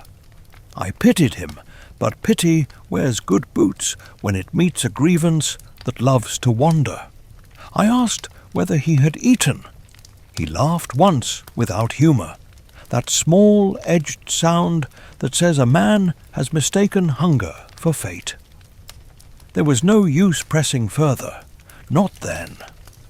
The dark thrives on unsatisfied talk, the way frost thrives on thin glass. I let him go the way you let wind pass a corner. You turn your shoulder and keep the house. Later, Will came down the lane, that book still riding under his coat like a tame, patient animal. He had a different step, not heavier, only more present in itself. The boy had begun to learn the cadence by which old things speak without moving their mouths. He greeted me, and then, without quite meaning to, told me about a line he had happened upon in his reading a memory from the long years when men framed their hope against midwinter.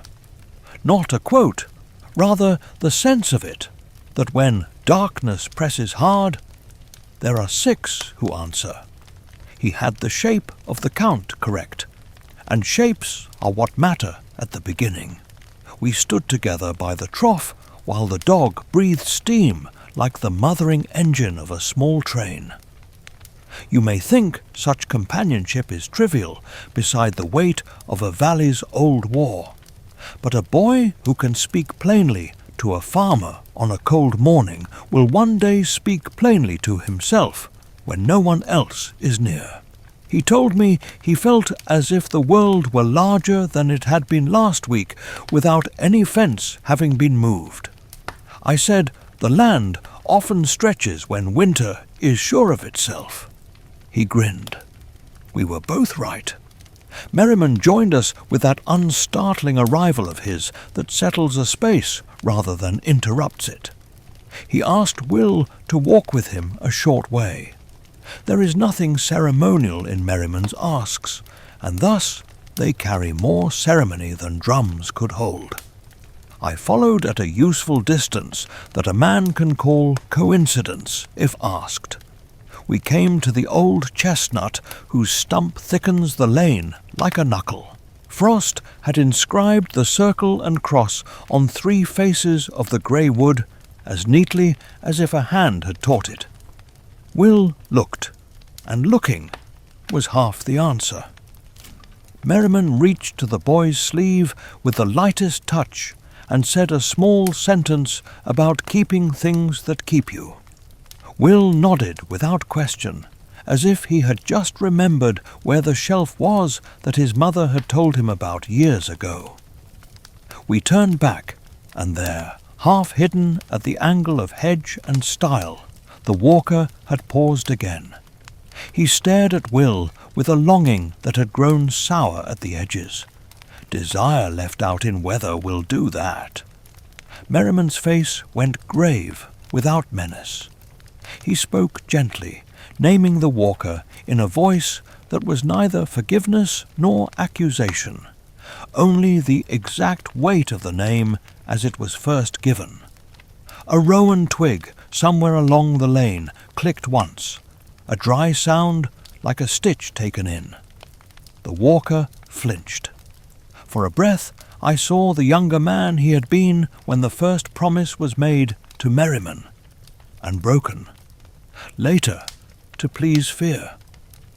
Then the years fell back over him, like snow sliding from a roof, and he shuffled away, still dragging what he would not carry in his hands. That afternoon Miss Greythorne sent word, the old, unpretending kind, that there would be warm drinks for any who wished to thaw their fingers after the market. Hospitality is the valley's counterspell.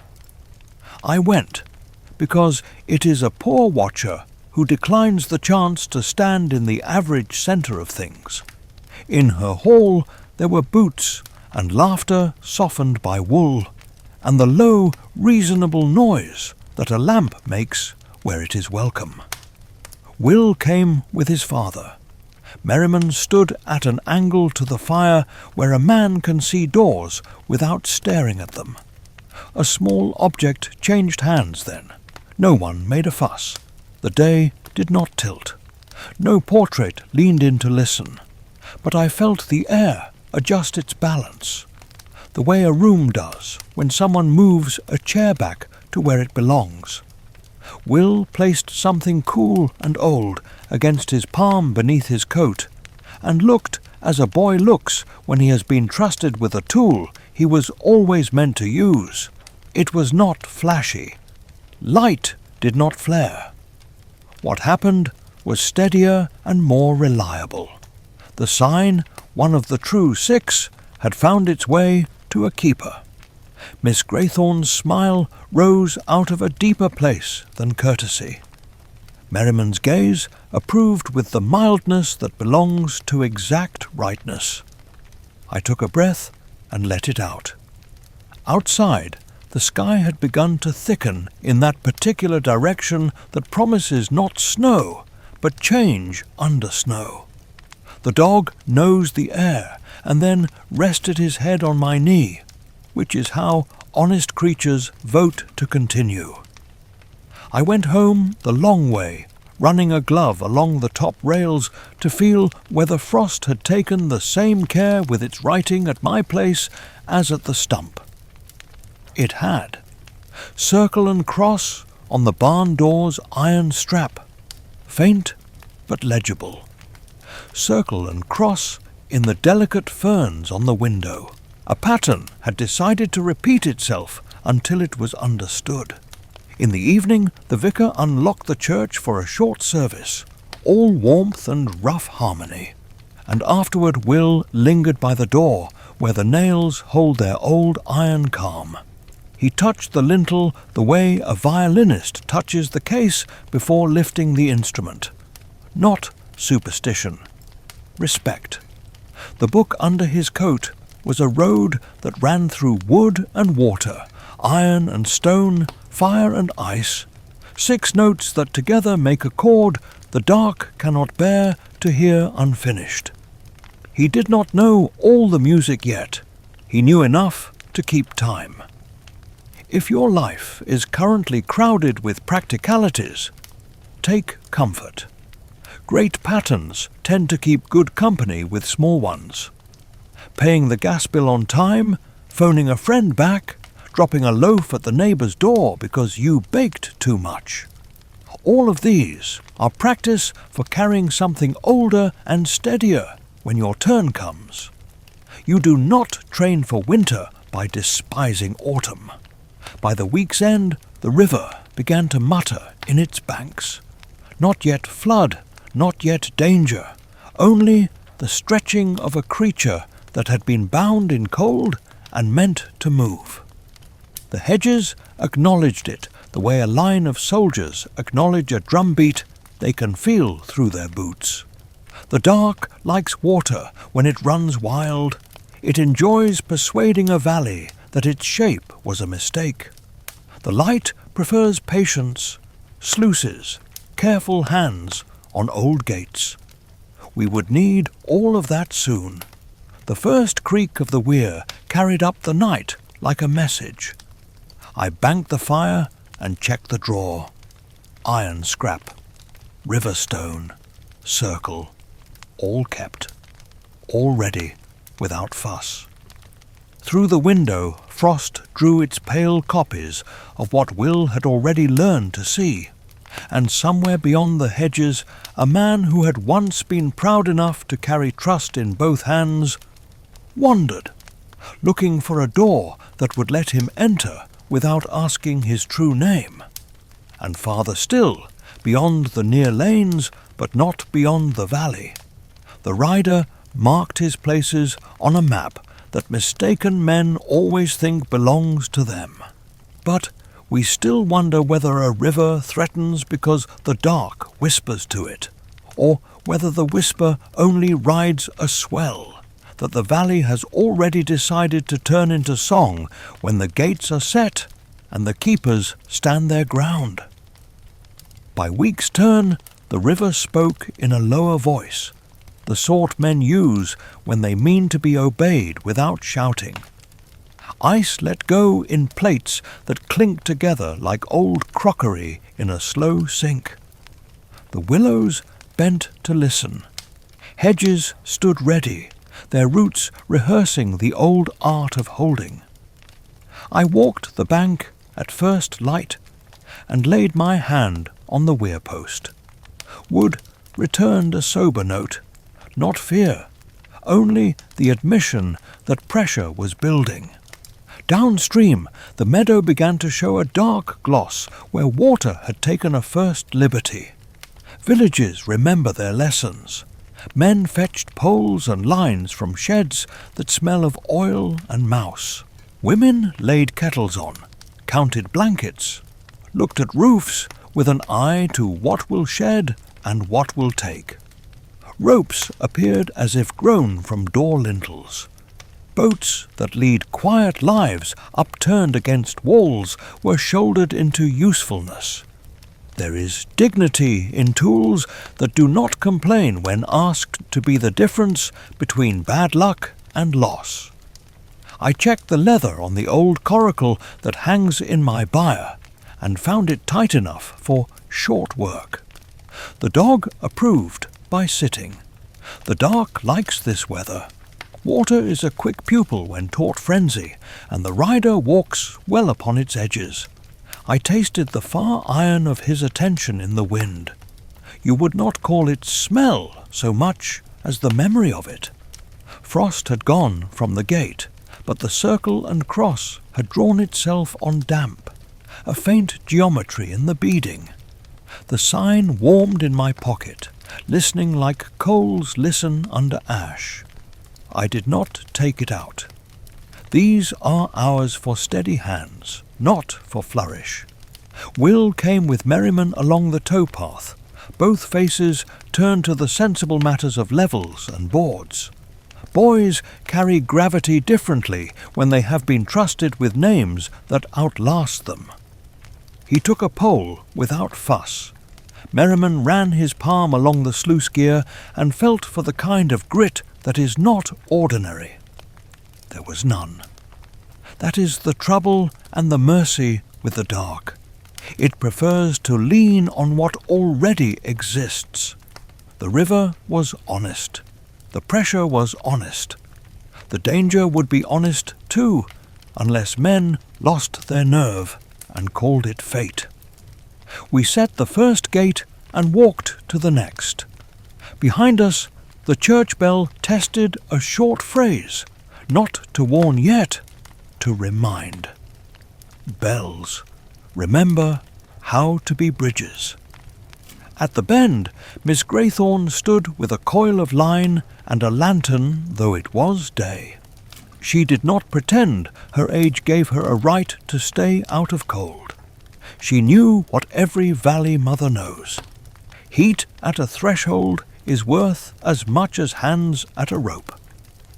She asked Will 2 questions about the boards that sounded like politeness, and were in fact the confirmation of his judgment. He answered with crisp plainness. Merriman watched him the way a farmer watches the set of a ploughshare in new soil. By noon the river had ideas. It lifted its shoulder against the meadow and asked whether the fence were necessary. The fence replied with admirable patience, then began to give ground. Rooks coursed like a compass needle, losing and finding north. Up near the ford, a cart tried to cross late and failed. 2 men waded after the panicked horse, swearing by saints they did not keep the rest of the year. We tied lines, we leaned our weight, we brought the cart to the safer bank. The horse stood in the changeable light and blinked, and the men laughed that wet laughter men use when the cost has been paid in full and small. Will worked beside me in the clean way boys do when their work matters. No wisecracks, no heroics, only exactness. He learned the knots you learn when a valley fills. He learned how to read the skin of water where a gate makes a seam. Once he stood very still, looking past my shoulder toward the downstream copse. I felt it too, a pressure like a hand uncertain whether to push or to lay blessing. A dark shape half glimpsed, coat that borrowed whatever colour the day withdrew, a horse whose breath tried to speak without words. The rider did not claim the road. He stood where the bank crumbles and measured us. Merriman did not turn his head. His attention widened instead, the way a field widens when you step through a stile with the right name in mind. He said Will's name once, only the name, and the boy answered with his back straightening. The circle in my pocket grew warm as bread again. Across the meadow the frost wrote and unwrote its paler script on every metal edge, as if reminding iron of its older oath. The rider's gaze slid along the line of the river and settled on the church like a man choosing a difficult lock. He did not move. The water did, hurrying as if to please him. Unrest is a talkative guest. Once it is in a room, everything tempers to it. Wooden wheels creak with fretfulness. Doors snub their latches. Children catch the pitch and hover. The art, then, is to lend another key. We kept speaking in the grammar of tasks. Gate, line, board, hold, now easy. The village learned the chorus by ear. Even the walker, drifting along the hedges with his worn bitterness, took a bucket in a dazed compliance with the habit of his youth. He brought it, he set it down, he looked at his hands as if they had done this without his consent, and he left again, dragging the old invisible load. At the downstream gate, the leather binding stuck. I set my shoulder with Will beside me, and the joint gave, and water took a better path. He laughed once, the clear laugh that says a tool and a hand have understood one another. I have known men keep that laugh under glass for whole seasons against worse hours. If your leaf is crowded with invoices and meetings, find work that gives you that sound now and then. Tighten a hinge. Lift a box for a neighbour. Teach a child how to tie what must not come loose. The world answers such acts with balance. Mid-afternoon turn dim in the quick way winter has when it wants to leave you short of reckoning. We lit lamps along the lane, though the snow reflect still gave us sight. The water ran brown now, not from filth, from memory, tearing up weed and leaf to carry old stories elsewhere. The vicar stood in the porch, sleeves rolled, reminding boys that the nave floor will take a line of cots if needs be. He is a sensible man, faith needs places to sleep. There are hours when the light asks nothing clever of us. It asks steadiness, that is all. Merriman set his palm on each gatepost as we made the last round before dusk. He did not draw power like thunder. He acknowledged labour like a man who knows effort has its own dignity. Will stood at the path's crown and lifted his face to snow that had begun again, fine as sifted flour. He brought out the book not as a shield, as a plumb line, to check his stance against a text older than flood and freeze. I saw his lips move. No words came to me, only the correctness of a boy speaking with courtesy to the valley that was working hard to remain itself.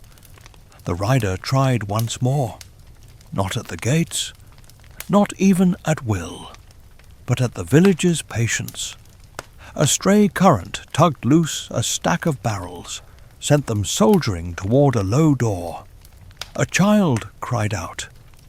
We moved without panic, the swift economy kindness learns when it has practiced. A line thrown, a hand braced, a shout that made sense. The barrels came to rest. The cry hiccuped into quiet. The rider watched from whatever place the dark watches when it must content itself with measurements. He prefers arrogance in people. It gives him surfaces to grip. We gave him none.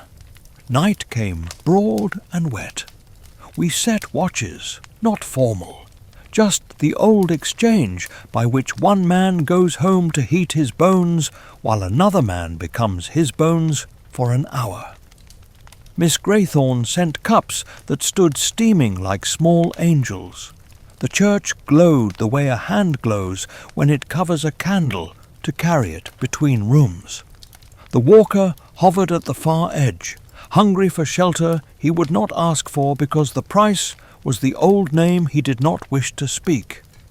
Merriman looked toward him once with a compassion that did not open any doors yet, and the look held. I walked last along the bank, listening for the small wrong sound among the many right ones. When I reached the weir again, the post under my hand returned a lower, steadier note. We had not conquered anything. We had kept. That is the better verb. I went home by the long hedge and set a second cup on the table again, not from superstition, from habit that understands company, can be close without crossing the threshold. The dog sighed in his old way and leaned a shoulder into my boot. If you are keeping your own flood at bay tonight, may your lines hold and your neighbours arrive before you ask. There is no shame in a house full of drying socks and laughter. There is pride. The wide dramas of water and wind are matched best by the small excellences of readiness and patience. You will sleep more deeply for a single hinge properly oiled than for any number of proclamations. The river ran on, not tamed, not riotous, persuaded into the channel set for it long ago by hands that knew how to meet a force without despising it. Somewhere beyond our lamps, the rider made a mark on his slate and considered where to lean next. Somewhere nearer, a boy with a book measured his breath to an older rhythm and kept time for the valley. But we still wonder whether waters obey because we speak to them with gates and ropes and signs, or whether our speaking only reminds the river of the name it promised to answer when the first keeper placed his hand upon the post and said, "Stand." By morning, the river had decided to behave like a guest who means to stay but will not upend the furniture. The banks were slick with the polite disorder left after company, and the meadow shone in shallow panes that would freeze by nightfall if the wind kept its edge. I walk the line from weir to ford, with my hand on posts and rails, letting wood report in the quiet code it uses for those who listen. A good many small repairs would be needed once the water stepped back. Work is the price we pay for being spared. I counted the price with a clear heart. The village remembered how to be ordinary. It is a talent worth guarding. Brooms appeared, buckets made their rounds. Children carried towels in solemn patrol, laughing whenever they forgot to be solemn. The vicar's porch smelled of damp wool and tea. Miss Graythorne's kitchen sent steam through the day like a blessing that had found a practical employment. In a time when men like to tell themselves they can organize everything, it is a relief to see a town self-organize by kindness. Will came down with a roll of twine, and the look of a boy who has learned to set his eyes to the right distance when surveying a task. He asked about the fence by the lower bend. I told him straight what it would need and when. He nodded and repeated the list under his breath, with that soft accuracy children use when committing the day to memory. From under his coat there came the slightest sense of warmth, not heat, the steadiness that a true object lends to the hand that holds it. He did not flaunt it. He carried it with the unconscious dignity of someone entrusted, not indulged. Merriman joined us near the stile.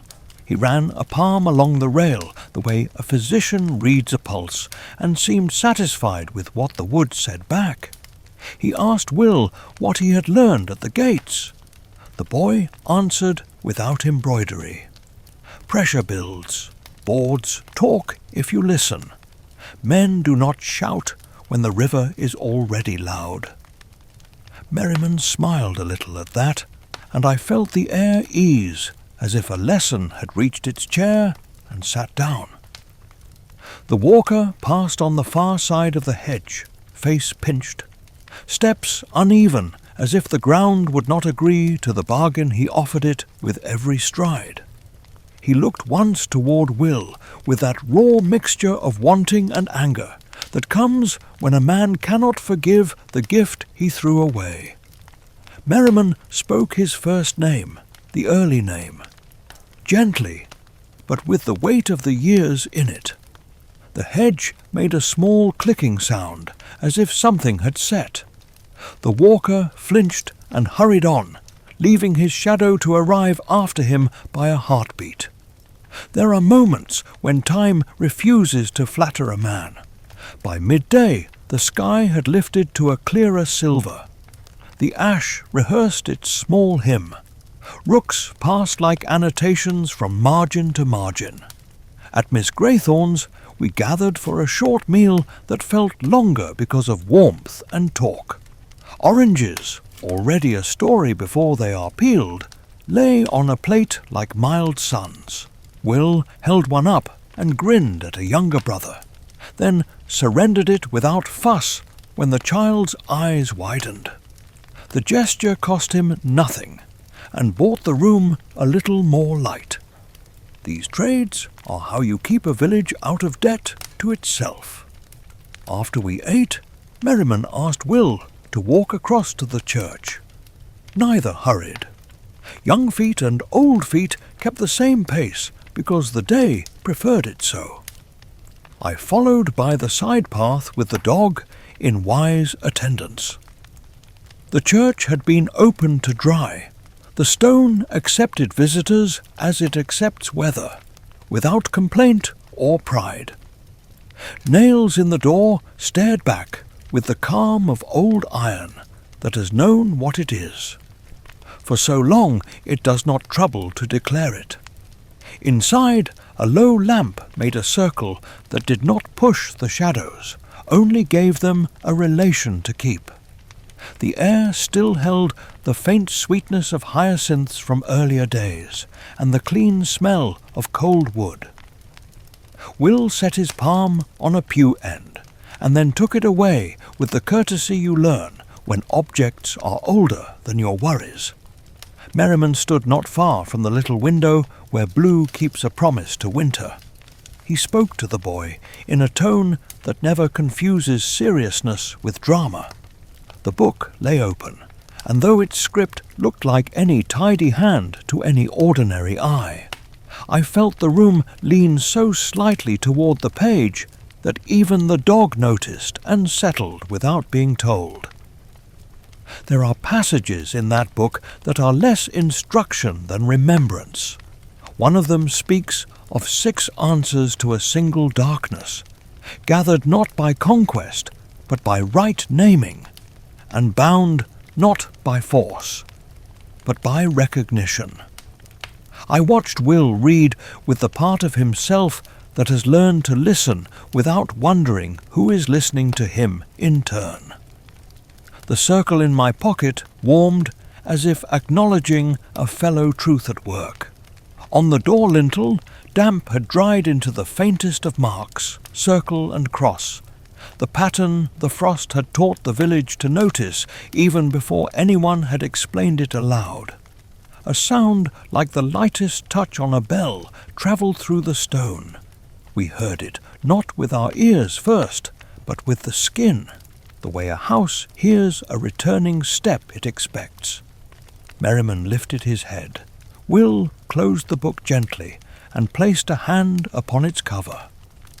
The church did what old rooms do when the correct kind of attention is paid inside them. It matched the attention and made room for more. The moment passed. Outside, the lane kept its plain affairs. No one would have called what happened a marvel. It was recognition, which is more binding than wonder. Coming out, we found the walker across the road. Paused as if he had misplaced himself. He looked towards the church and swayed, not from drink, from a refusal within him meeting something steady without him. Merriman spoke to him again, not with threats, with the clean edge of truth. The name settled. For a heartbeat, the man who had once been worthy stood visible in the face that time. And the dark had thinned. He might have answered then. He might have lifted what drags him if he had taken it in both hands. He did not. He made the smaller movement, the one that feels like safety, because it is familiar. He turned away. The pity I feel at such moments is an old ache. It does not improve a man's chances to be pitied. It only keeps your own anger honest. We set to small tasks through the afternoon. A shutter rehung, a hinge reset with a wedge of leather. A trough cleared of the weed the river left as a sly signature. Will worked with us in that plain rhythm children adopt, when the room has decided to treat them as necessary instead of decorative. He asked the sensible questions. He did not mind being asked the same in return. When he laughed, it was the laugh of a boy equal to his day.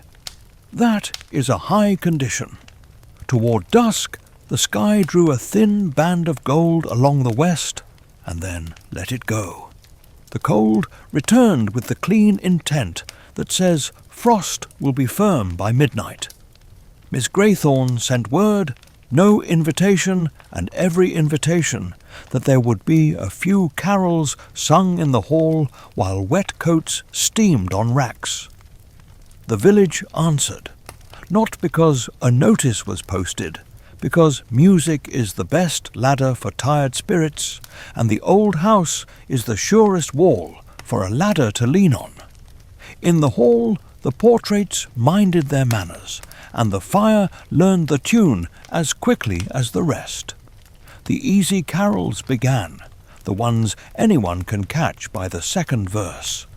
Then the older strains rose, the lines that men laid over deeper fires when the world was more dangerous and more honest about danger.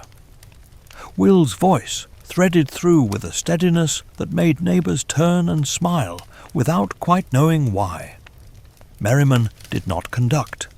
He stood near the hearth and let the song use his presence for pitch. During one verse, the room felt a degree larger than its walls. You might have called it a draught, if draughts had warmth in them.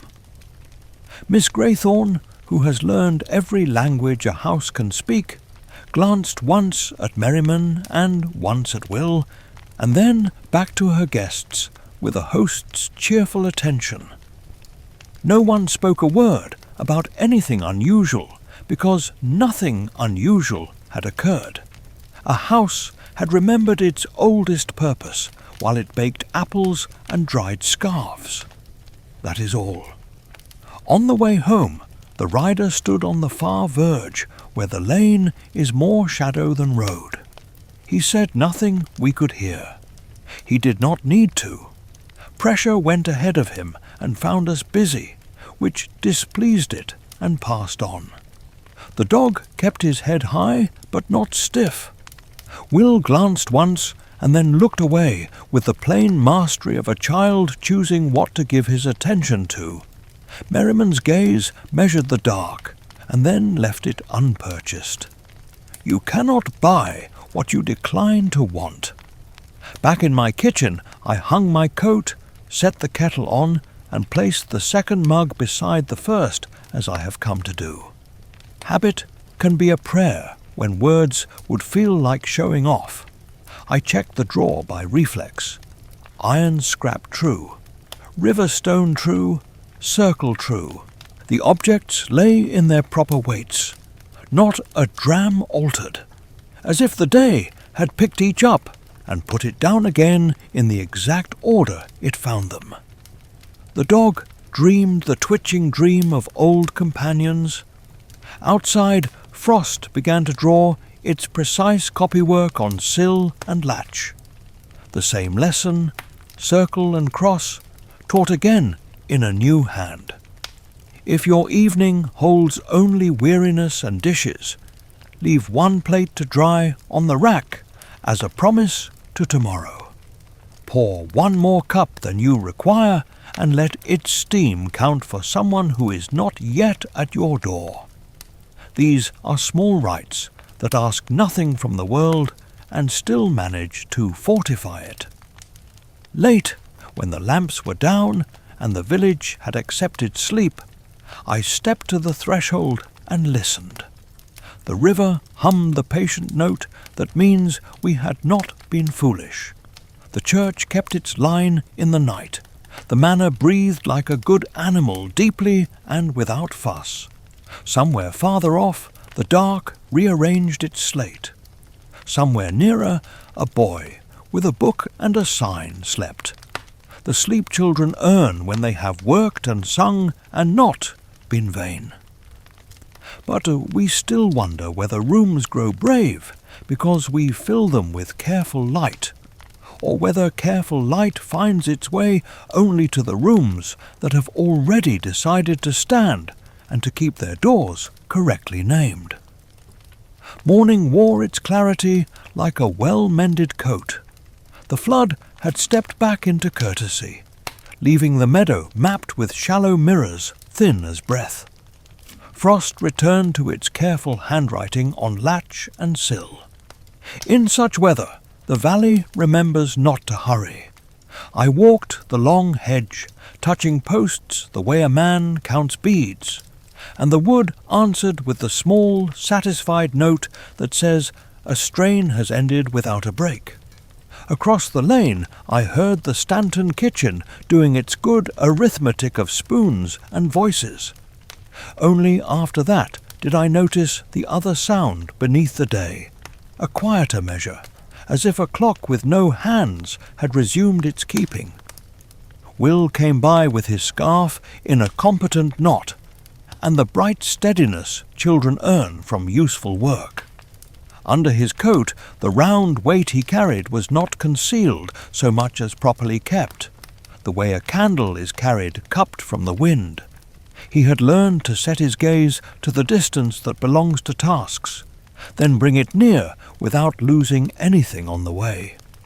He greeted me and glanced, as he often did now, at the top rail where Frost sometimes sketched lessons. The circle and its cross were faint this morning, more felt than seen, as if the day wished to test whether we could recall a thing without being prompted. Merriman joined us with that unstartling arrival of his that makes rooms behave. He asked Will to walk as far as the old chestnut.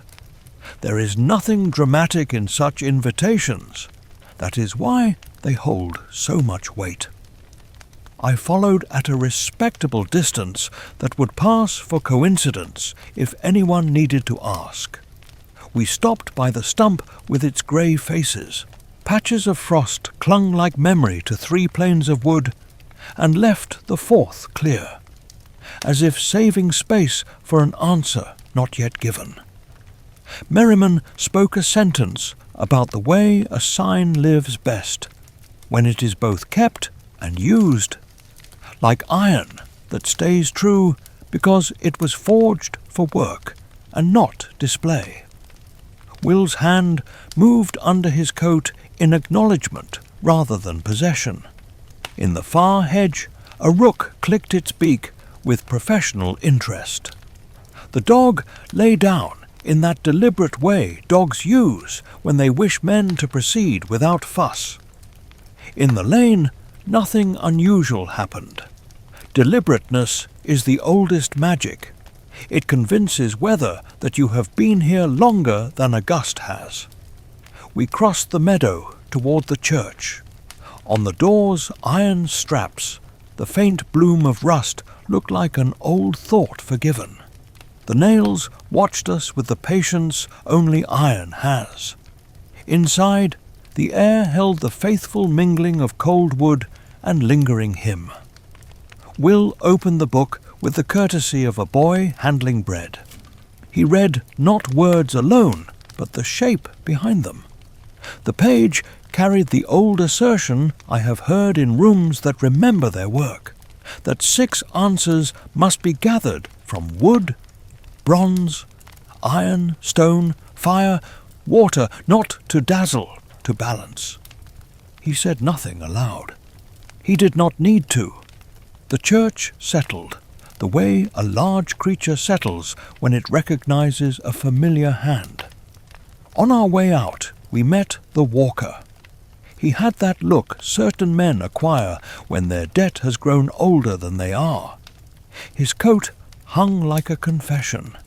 He stared at Will with a hunger that could not decide whether it wanted food or revenge. Merriman spoke his true first name, gently and exact. The hedge made a dry stitch-taking sound as if some seam had held. The walker's face altered for a heartbeat into the younger self who had once stood beside Merriman clean and willing. Then the years fell back over him like snow from a roof, and he lurched away, fingers worrying at the air as if it were twine too tight to unknot. I pitied him. Pity is a poor lamp in wind, but I keep it trimmed as far as I can. The day widened. Work returned in its kindly numbers. I set a pane back in its putty. I wedged a gate against chafe. Will mended small things beside me with the calm competence that comes when a boy understands his strength is required and sufficient. In the middle of this, a pressure came along the lane, not visible, as flavour travels ahead of a pot being carried from kitchen to hall. We felt it before we saw the man on the dark horse. He appeared where the road becomes an argument between shade and ditch, 3 strides along the contour of an idea rather than a right-of-way. He looks like fear would look, if fear learned manners and bought a coat. Will did not sway. Children learn poise from 2 sources, from music that gives them breath enough to hold a note, and from adults who do not seize their shoulders at every sharp sound. He had both. Merriman stood at an angle to the rider. one hand resting on the rail, as if discussing fences with the day. I moved to the stile, put my palm upon the old post, and felt the wood return that spoken. Within answer hedges keep for hours like this. The circle in my pocket grew warm as bread left too near a stove. I did not draw it. The oldest tools prefer to be used by need rather than by pride. The rider's attention slid along us like cold oil along a hinge. He offered, without speech, the kind of bargain that travels with its own applause. It had the gleam of easy relief and the smell of a door that would lock on the wrong side. Will's answer was the plainest no. He did not throw it. He did not posture.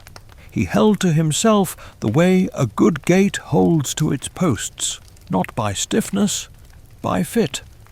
The lane narrowed for a breath, doing the old work thresholds do when asked. Then the rider took his presence away, as if yielding passage to an invisible cart, and the air permitted itself a modest sigh. Miss Greythorne sent word that there would be warm cups for any hands chilled setting shutters back on hinges.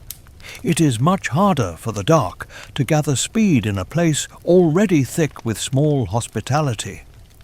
At the hall, boots steamed on trays, and simple talk held. Merriman spoke little. His attention was everywhere, without unsettling anything. Will helped an old man with a latch, and then stood a moment by the hearth. On the mantel lay a bowl with a braid of holly and ivy, pitched in easy balance. The older songs are full of that braid. Half of courage is knowing how to weigh. A little later we walked to the edge of the village where the fields remember their first names. The snow there had not entirely taken back its shine. Merriman asked Will, without dramatics, to hold out his hand. Into that hand he placed a second weight, cool, precise, stubborn as truth. I knew which it was by the feel in my pocket, the way the circle answered not loudly, as bells speak to one another across hills. Bronze had found its keeper. The valley does not cheer at such moments. It aligns. Clouds learned a better order. Hedge shadows decided to be exact. In the distance, the ash made a sound like a string tuned right. When a boy receives a tool older than his bloodline, it looks less like a coronation than like a farm chore correctly assigned. Will did not shine. He stood. He slid the thing into its proper place inside his coat, and gave the moment back to the day. It is a mark of good teaching when a child can carry importance without needing to advertise it to his own heart. By afternoon, the walker ghosted past again, hands in perpetual fret. He wavered near us, as a man wavers near a door he knows perfectly and cannot bring himself to open. Will's face did not harden. It cleared. A pity without condescension is rare in boys and men both. Merriman spoke again, naming the debt as a name and not a condemnation. The walker half lifted his hands as if to surrender or to beg, and in the same heartbeat lowered them in the older gesture of keeping what has already ruined you. That is a hinge choice. I have watched men spend years oiling it the wrong way. We turned toward the church at dusk, 3 figures set at the proper distances, the dog the most exact of us.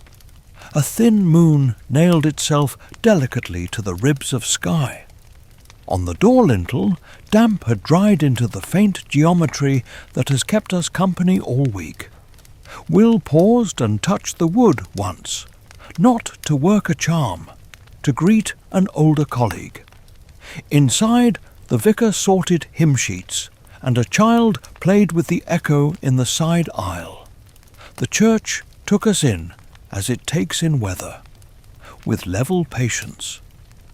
Before the little blue window, Merriman said a low sentence about binding without bondage, about joining without weight. The stone listened. The boy breathed. Iron behind us kept its silence in the honest way iron keeps. There's a breed of quiet that carries more power than the loudest oath. We stood inside it for a minute, like men beneath a roof the storm respects. If your own day holds only errands and the irritation of delays, consider this small arithmetic.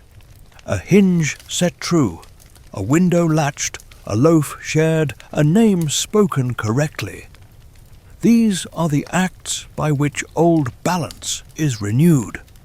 You cannot know when a child will walk past your door carrying a sign of any sort, but you can keep your threshold so honest that whatever he carries is not betrayed by entering. Night thinned to cold starlight. The rider was a line at the edge of vision, and then not even that. The walker's footsteps made a stuttering pattern down the lane, like a man relearning his alphabet. The manor and the church kept the valley between them like hands around a candle, neither smothering nor displaying it. Will went home the way a boy goes home after work, he understands, leaving the world exactly more itself than he found it. But we still wonder whether the signs come because a boy is ready to keep them, or whether a boy becomes ready because the valley has already decided to place its old exact weights into hands that have learned how to be steady without being hard. The cold tightened until sound itself seemed to grow crystalline. Doors shut with a gentler click, as if even wood were minding its manners. Morning laid a pale wash over the fields, and left the hedges written in a finer hand than yesterday's. I walked my boundary, and felt the quiet climb the posts like ivy. The valley had the listening look of a room in which someone is about to speak a first word. Beneath that hush came the other measure I have learned to hear, the pulse that runs through old winters when the light means to draw its gathered breath. Somewhere beyond sight a horn was not yet sounded, but the air had already decided how it would carry the note. Will came along the lane with that even tread he had learned, no longer hurrying to catch himself up. He had the book and 2 weights under his coat now, correct as bread and pocket-knife. He greeted me and glanced toward the stile where frost had resumed its lesson. Circle and cross in a clean line that would please any first schoolmaster. He touched the rail not to claim, to greet. A boy who can treat signs like colleagues is already practicing the older courtesies. I told him the north ditch would glaze tonight, and he nodded, mind on both weather and the more patient arithmetic he was learning. Merriman joined without any announcement the wind could record. His presence always makes a place decide what it will be. He asked Will to walk the long field where the ash throws its shadow like a dial. We went. 3 figures set at distances a day understands. Along the top rail frost had drawn not only the circle and cross, but a faint echo of another geometry, a half ring beside a line the way a bell's mouth might look if it were light. Merriman laid 2 fingers on it and did not press. His voice, when it came, bore no ceremony, and so carried more. Soon, he said, there will be a calling older than any carol. We will stand where we should stand when the calling comes. That afternoon, Miss Graythorne sent word in her dry, cheerful way that Boots would be welcome at her hall for tea, and any mitten needing company by the fire. Hospitality is the valley's rehearsal for harder music. The hall held steam and talk in the right proportions, and the portraits lent their long patience without gloom. Will stood by the hearth and listened as Merriman said small things that were also large. Not a plan laid out, a path pointed to. The boy had gathered down 2 signs. Others would answer if he kept the measure. In such rooms, the light never acts as if it has discovered something new. It remembers, and remembering spreads like warmth in wool. Outside, the snow sharpened underfoot. Evenings came blue as pewter. At the far turn of the lane, the rider's coat was sometimes the exact colour of whatever the day withdrew from the world. He watched us with the fastidious indulgence of a man counting a flock he imagines he will own by spring. He did not find the handles he wanted on our lives. We kept busy, and busyness done for one another, not for vanity, not for feardenis, the dark places to grip.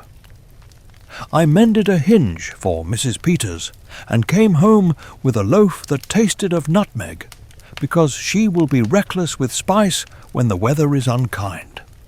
Even such a loaf persuades the night to keep the better company.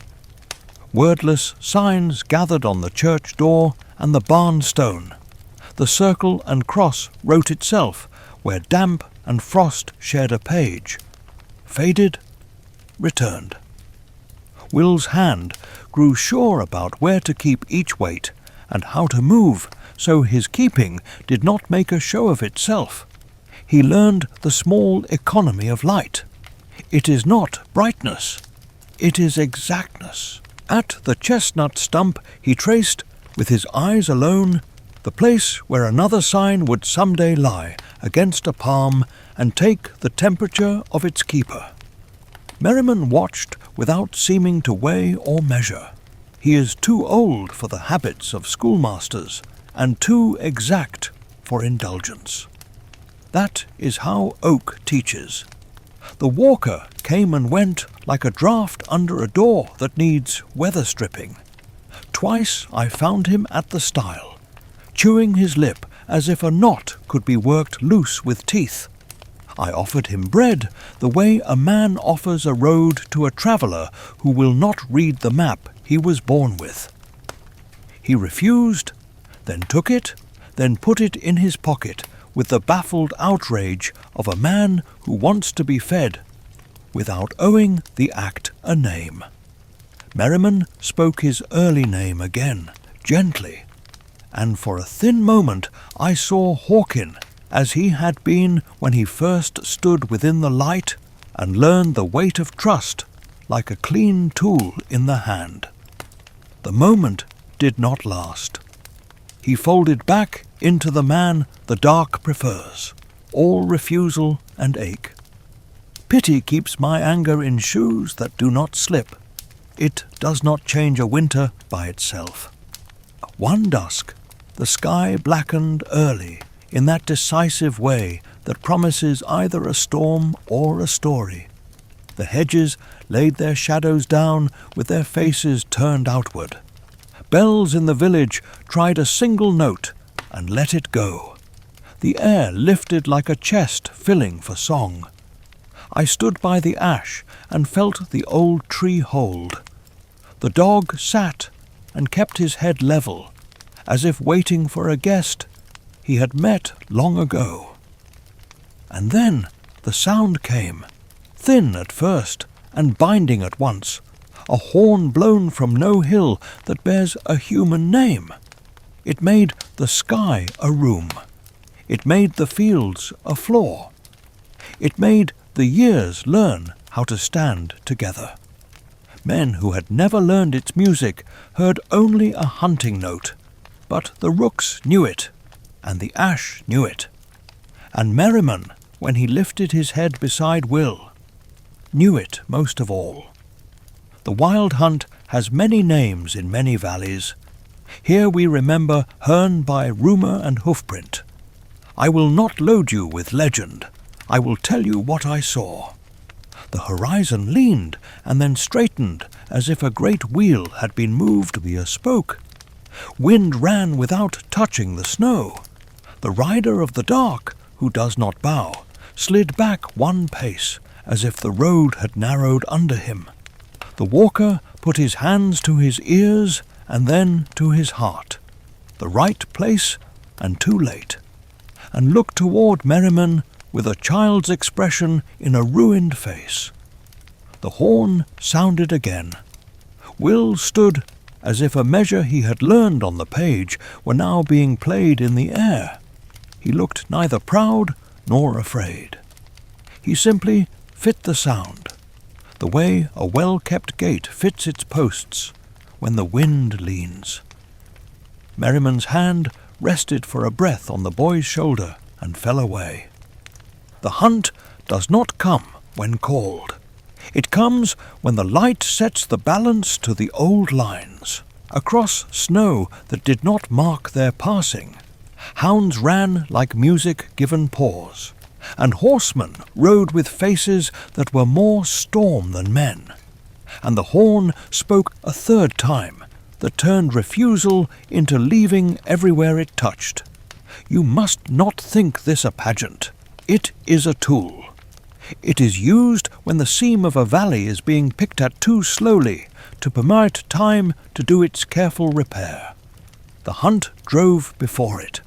Not men, not beasts, but a weight of intention that had settled like hoarfrost upon hedges and door lintels and the corners of rooms where loneliness had begun to mistake itself for truth.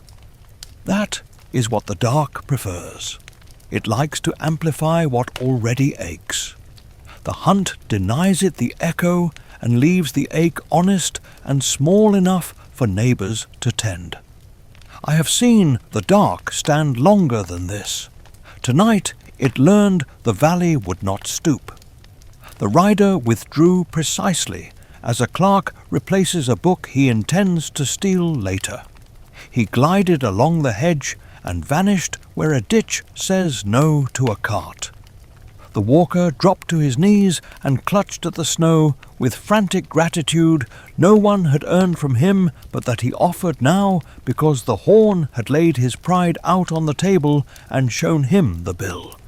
He lifted his face to Merriman, and the name Hawkin sat for one bare second correctly on his mouth. Then he lost it again and began to mutter bargains to the air. In the hall that night, Miss Graythorne poured cups for anyone whose hands shook for reasons they could not name. The house took the sound of the horn and put it away carefully on a shelf, where good houses keep thunder and lullabies. Will sat quietly by the hearth and looked older in the only way that matters all edges trued. No blunting. Merriman stood near the door with the attention of a shepherd at the counting. I went home with a loaf again, because Mrs. Peters had baked twice as much as she intended, an accident that often follows courage. It tasted of ginger this time, and an extra egg.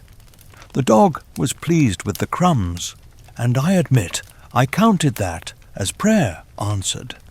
If your own day has no horn in it, do not mourn. Most days are kept by smaller sounds, a kettle's first murmur, a latch clicking true, the page turning in a book read aloud to someone who needs company more than plot. These are the notes the hunt defends, the ones that make a valley worth living in when nothing magnificent is happening. Wash a mug and set it down as if it were an oath. You will feel the room agree. Toward midnight the wind fell and the snow resettled as if nothing had been stirred. That is the test of good work. The world looks untouched afterward. I checked my drawer, not from doubt, from the habit that keeps a watchman honest. iron scrap true, river stone true, circle warm as bread. On the sill the frost had written the faintest line of what Will had learned to carry, and for the first time in weeks it seemed content to let the mark fade. A thing understood no longer needs to shout, but we still wonder whether the hunt answers because we gather the signs and stand in our proper places, or whether we find our proper places only because the old horn has already been lifted to a mouth that remembers every winter we have kept and every door we have named true. Morning after the hunt had the mildness of linen shaken and smoothed. The sky showed its threads cleanly. Hedges stood as if their shoulders had been set back into the right sockets. The river kept its proper tone, neither sulking nor boasting. I walked my boundary and found each post answering my hand with the calm of work resumed. The dog ranged ahead and then back, more pleased than lively, the way old companions show agreement without asking you to make a speech about it. Will came along the lane with the quiet carriage of a boy who has been measured by a greater music and found to have the right pulse. Under his coat, the two weights he carried sat like correct nouns in a sentence that was building toward its verb. He gave me the morning and glanced, as had become habit, at the top rail where frost sometimes left its tidy lessons. Today the wood was plain. The lesson had moved indoors, as lessons do when the pupil knows where to sit. Merriman joined without the courtesy of footsteps. His presence does not surprise anything that belongs here. He asked Will for a walk to the long field where the ash keeps time. We went, 3 figures at proper distances, the dog the best of us for exactness. Along the hedge, on one knot of bark, lay a trace not of frost, but of warmth. The faint char of some old mark reheated into view. Merriman touched it with 2 fingers and let it be. Warmth has its own patience. The light wastes none of it. In the village there were matters of mending to finish after Water's visit. A shutter rehung true is a stronger charm than most men will ever learn to pronounce. I set a hand to Mrs. Peters' hinge and received in return a loaf perfumed with clove, reckless kindness paid in spice again. At the green a cart axle sang its complaint, and was answered with grease and a promise to check it come thaw. Children invented a game with sticks and a hoop, and endowed it with rules so fair that no adult would dare to improve them. Ordinary justice is the first defence against winter. Toward noon the lane laid a coolness along its length that did not belong to shade. The air grew spare as iron. I have learned that the dark announces its approach not by thunder, but by subtracting warmth from places that had earned it. The rider appeared in the far bend where the ditch learns to keep its edge. He did not press near. He measured us, which is his habit, and found less slack than he likes. Will stood at ease. He no longer mistook stillness for passivity. Merriman's attention widened and then rested, as a hand rests on a latch. It knows it may be asked to lift. It was the walker who came close. He had the wrecked, wakeful look of a man who has not slept in the right house for years. He stopped by the stile and could not contrive a word, so the valley spoke for a moment in his shape. His hands, when he lifted them, were not empty. They held something no eye could pretend was common. Not light, not heat only. The idea of heat given edge and purpose, a sign that carried fire without flames.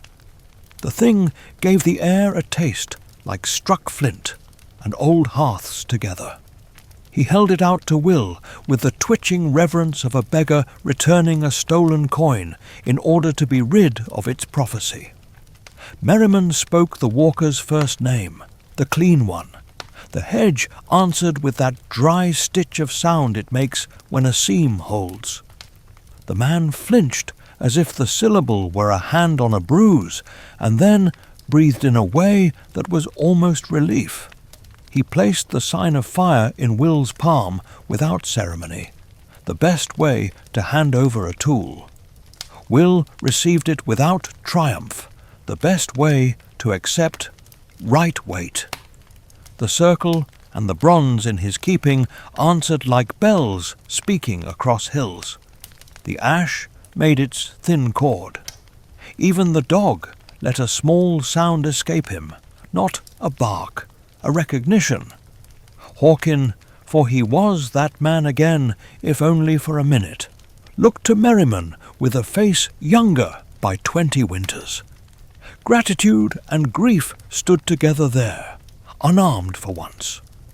I will not tell you his words, because words are sometimes the least of what a man means when he is returning from long error. He bowed his head as if a stone had fallen from his shoulders and left him light in a way that frightens the newly forgiven. The rider on the far bend leaned like a bad weather vane and did not take a step. Will raised the sign a finger's width and lowered it. Not a flourish, an acknowledgement. The dark dislikes acknowledgments more than denials. We walked to the church because the church is where the valley learns to name thanks without embarrassment. On the door iron lay the faint bloom of rust that resembles the colour of honesty. Inside, cold wood kept its clean scent. Will set the sign of fire within its proper keeping place on his person, the way a man places a tool where his hand will find it without looking. The book lay open at a passage that has waited for centuries for boys with this posture. 6 answers, the line said in its older music, gathered from elements that do not lie and will not flatter. He traced the cadence with his eyes and shut the page with courtesy. The room took the lesson into its stone. The walker lingered at the porch, and for a heartbeat he was only a man in need of bread and a bed near other breathing. The second heartbeat found him shivering not from cold, but from the draught that enters when pride tries to slip back inside a man who has just been comforted. Merriman spoke his name once more, not louder, not kinder, exact. Hawkin lifted his head and bore the weight of it for the breath of the moment, and then let it fall. He turned away with that broken pacing of his and went up the lane as if weather had him by the sleeve. Pity kept my temper decent. Pity is a poor policeman, but a good chaplain. At Miss Greythorn's the fire read our faces and kept its counsel. Cups appeared, as they always do in that house.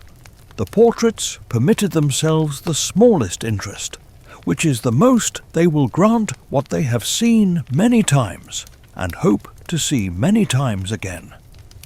Will stood by the mantel, where holly and ivy kept their old argument in good order. Merriman told him a few things that sounded like practical advice, and were, in fact, provisions for a longer road. You will find the next answer near water that isn't a river, he said, or so his tone implied. The boy nodded and did not ask for a map. He has learned that maps come to those who go. Evening gathered its blue pewter along the hedges.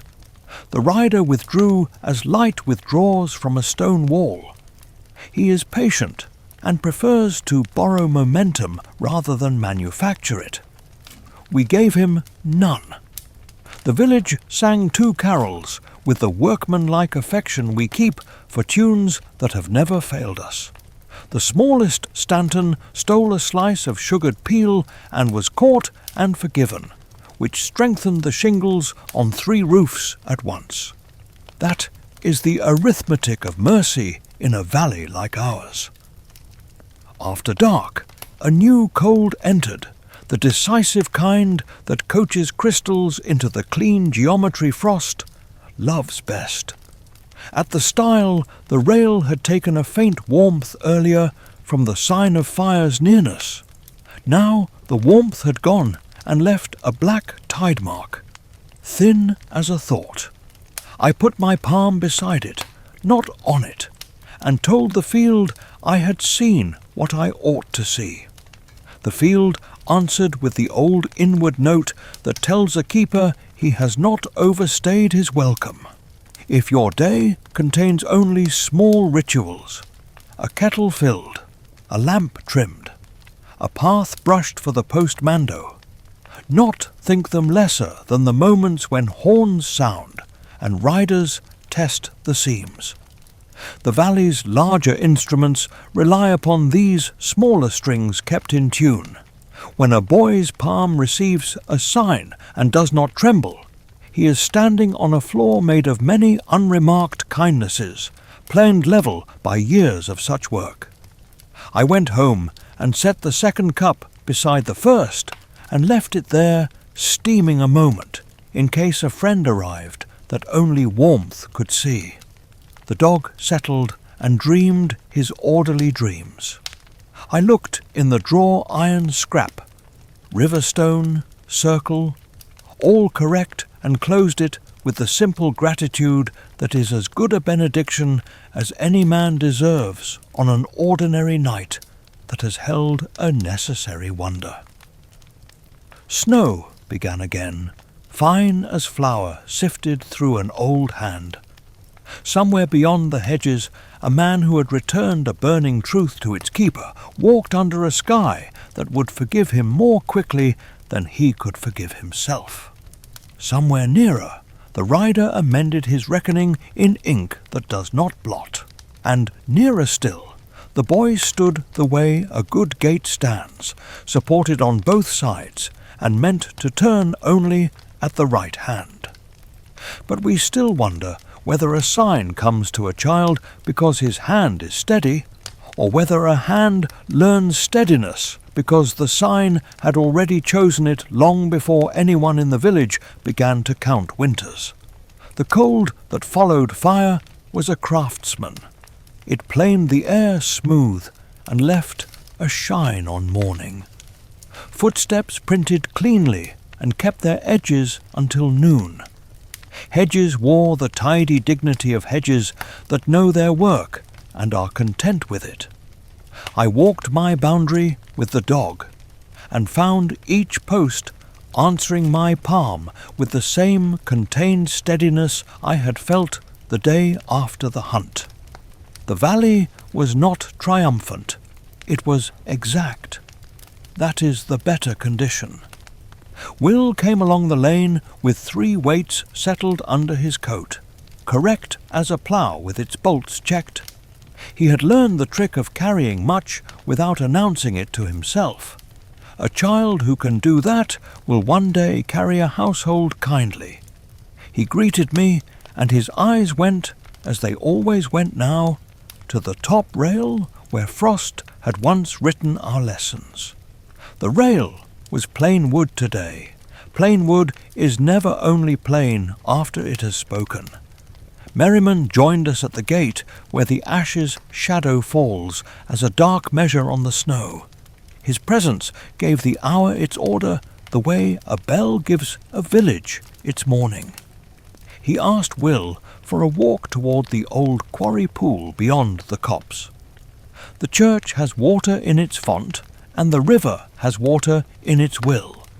But the light sometimes prefers a water that has practiced stillness. Pools remember reflections without believing them. We went in a line the day could read, boy ahead by courtesy, elder beside, watcher where hedges listen. The quarry pool lay black as slate in the chalk hollow. its rim feathered with crystal where the cold had worked its patient geometry. No bird troubled its mirror. The ash leaned far behind us, a thin script against the winter sky. Merriman said little. The few words he chose were country words, and the pool understood them as naturally as a field understands a gate lifted quietly instead of rattled. Will stood at the margin and did not look for a sign with his eyes. He listened the way he had been taught. In the first breaths we heard only winter, the unvoiced hum of ice, the far rook's question, the faint shifting of frost in grass. Then the pool answered with a sound that was not a sound at all, and all the stronger for it, the sense of weight adjusting, of a thing long settled, consenting to be moved. At the lip, where water stayed water by a hair, a shape brightened like moonlight, learning to keep its edges. Not gold, not iron, not any colour that a smith would claim. It was the temper of water itself, the sign named by those who knew to let names be older than speech. Will knelt without haste. He did not reach. He waited until the pool offered, which is the proper bargain with any element that can drown or save. The waiting taught its own lesson. The sign, lifted in a small hush, lay against his palm, colder than frost and warmer than breath, and took the print of his hand as if it had been expecting only that hand, and none other. Under my coat the circle warmed as bread once more, answering across the field in the old way. A breath rose from the water and did not smoke in the air. Merriman bowed his head very slightly, as a man salutes a well-dug true. The rider was at the edge of it, of course. He never misses the minute after a right gift is given, because envy can see what it cannot touch. At the high lip of chalk, he watched with the patience of a bookkeeper counting another man's coin. His pressure leaned. The pool did not answer him. Will stood, and the new weight took its place without jostling the old. 4 notes now, and the 5th implied in their agreement, which is often how the right next thing declares itself. We left the hollow without turning our backs. Courtesy teaches useful angles. In the village, the ordinary made its wholesome chorus. A kettle sang on every lane. Bread cooled on racks. Children dragged a sledge as solemnly as magistrates. I mended the latch at the Peters place for the 3rd time, determined to make the hinge remember its duty. The hinge consented, and Mrs. Peters pressed a hand to my sleeve in the honest manner of thanks that feeds a man for 2 days. Will went about with his father and a bag of nails, and I saw more than once that the boy now measured doors and windows the way a keeper measures, not because he imagines harm behind them, because he understands their kindness must be kept bright. After dinner, Merriman turned our steps toward the church. On the door iron the faint bloom of rust made a colour very near the brown in Miss Graythorne's oldest portrait frame, which is an good colour for any object that has decided to live long. The vicar had left the nave open to the blue light, and it was the blue that put me in mind of water again, the patient kind that mirrors a window and never forgets the sky it keeps. Will laid a hand to the pew and then to the page. The book's script looked unchanged to an ignorant eye. The room's attention said otherwise. Water had entered the cord. The stone beneath our feet liked that. We came out into a dusk that had chosen clarity over comfort. The rider was a line where the hedge surrenders to the green. He did not approach. He had learned what thresholds had learned this week. He marked us The way? Cold marks a window, a brief veil soon wiped clear by use. The walker came later, hovering at the stile with his old fret of fingers. He peered at Will's coat as if envy could sniff through wool. Merriman spoke the true first name again. For a breath, Hawkin answered with a difficult steadiness. The next breath saw him lurch away, hoarding the little dignity he had just earned, as if it were a coin to be spent on the next grievance. Pity walked with him, because pity is faithful, even when faith is unwelcome. Miss Greythorne sent that sensible message of hers, neither grand nor shy, that her hall would be warm for anyone whose toes had lost their argument with boots. We gathered as villages do when weather teaches us our scale. The portraits minded the fire, and the fire minded the faces, and between both a room remembered that people are its purpose. Will stood near the mantel, where holly and ivy kept their good quarrel balanced. There is a point in a boy's growth when the face no longer waits for manhood to announce itself. Steadiness shows first. It had come. Merriman spoke not of glory, not of peril, only of the next thing. Stone would ask for its answer soon, he said without saying it, and not from quarried block or carved lintel, from the sort of stone that remembers weather in its veins. Will heard. He did not petition for maps. He has learned that when you are ready to walk, a valley draws a line under your feet and says, "Here." We drank tea that tasted of hearth and a small squeeze of something merry, and the room went on doing the best work any room can do, turning strangers into neighbours and neighbours into kin. That night the frost wrote with confidence. On my sill it traced the barest corners of the circle, and then, beside it, a single straight mark, like the edge of a standing stone. I touched the pane near the marks, as a man might touch the shoulder of a companion who will take the turn at watch. Iron in the drawer answered with the old calm. The river, past all flirtation with riot, kept its measure like a drum under the floor. The dog sighed in the deep content that follows a day without alarms, and with a fair sum of small labours well done. At dawn, Merriman took us by the long hedge toward the ridge.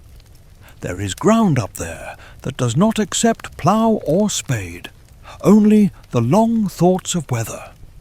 The ridge keeps a ring where stones rise without asking permission from fields. They are not many and they are not large, but they stand as creatures stand who have been granted a task and have kept it past counting. Frost silvered their shoulders. Between them the sky held a pale coin of sun that would not quite warm the world. Will stepped into the ring and did not speak. Speaking would have been like raising your voice in a room where someone is praying. Stones do not hurry. They match the age of the questions asked in their company. That morning their patience met a boy who had learned to give back a portion of it.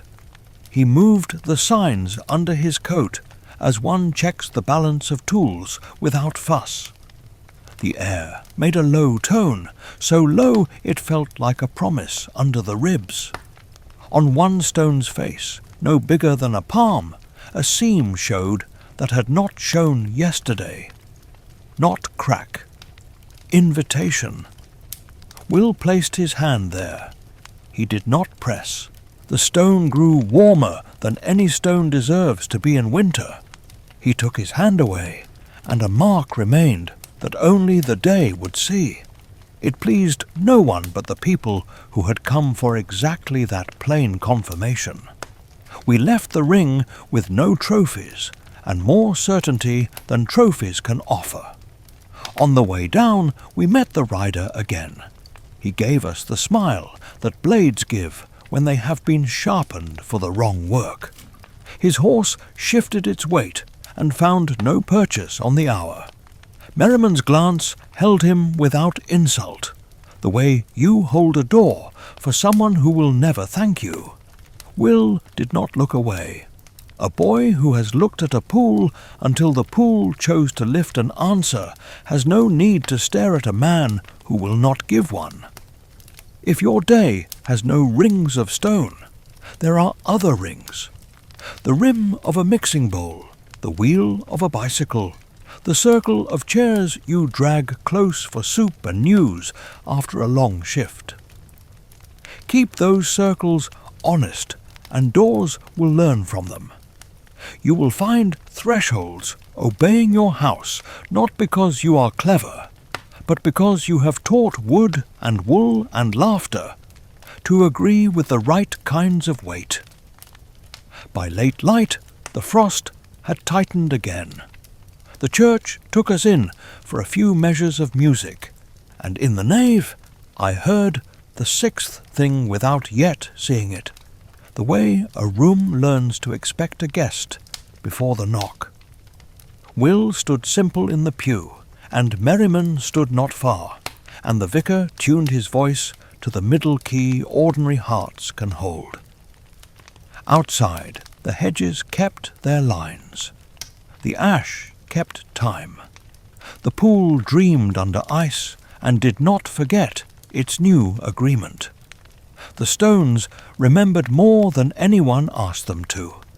But we still wonder whether the last sign will come, because the boy has learned the exact shape of patience, or whether patience learned its shape long ago from the valley, and has only been waiting, as stones and water wait, for the right hand to arrive and take up what was always meant to fit it.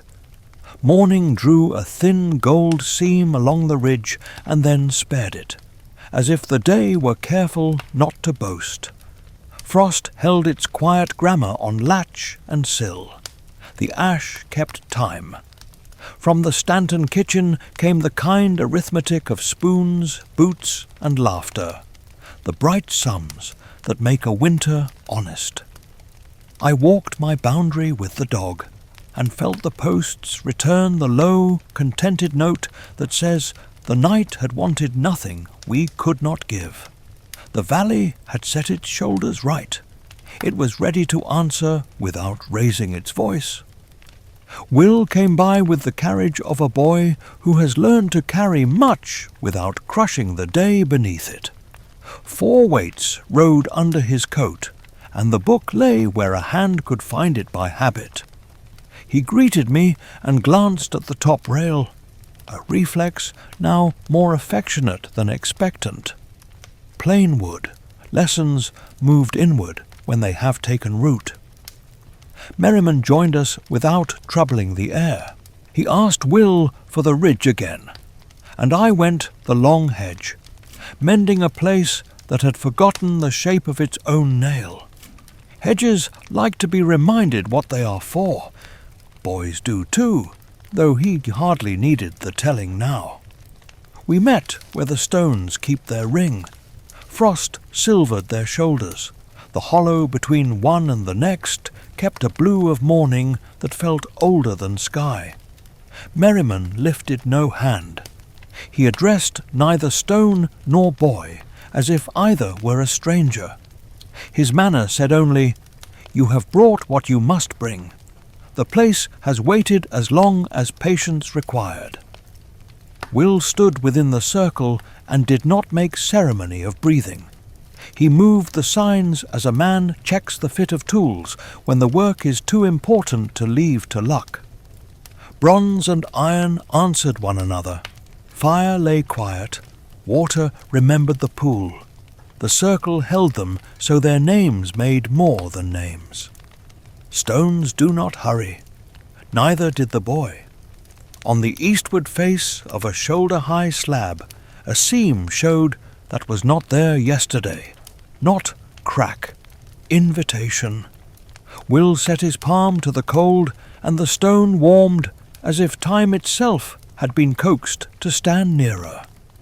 When he lifted his hand, the faint figure of the circle and cross stood on that planino carving, only a presence like breath on glass that does not fade. He drew from his coat the last piece not yet called by its place. It lay small and stubborn against his palm, a weight that had visited our posts and rails for a week in frost lesson and rumour. Stone met stone without show. The 6 were one, and the one was not a display, only an answer aligned. The air made a tone low enough to settle under the ribs. On the far verge, the rider appeared with the tidy inevitability of an ink mark men make in ledgers when they hope the sum will change a soul. He leaned his pressure. It met no slack. The ring had joined itself through the buoy to the valley and back again. Merriman stood unhurried as chalk. Will lifted not high, only enough to show the world that no piece was a prize. Each was a promise kept.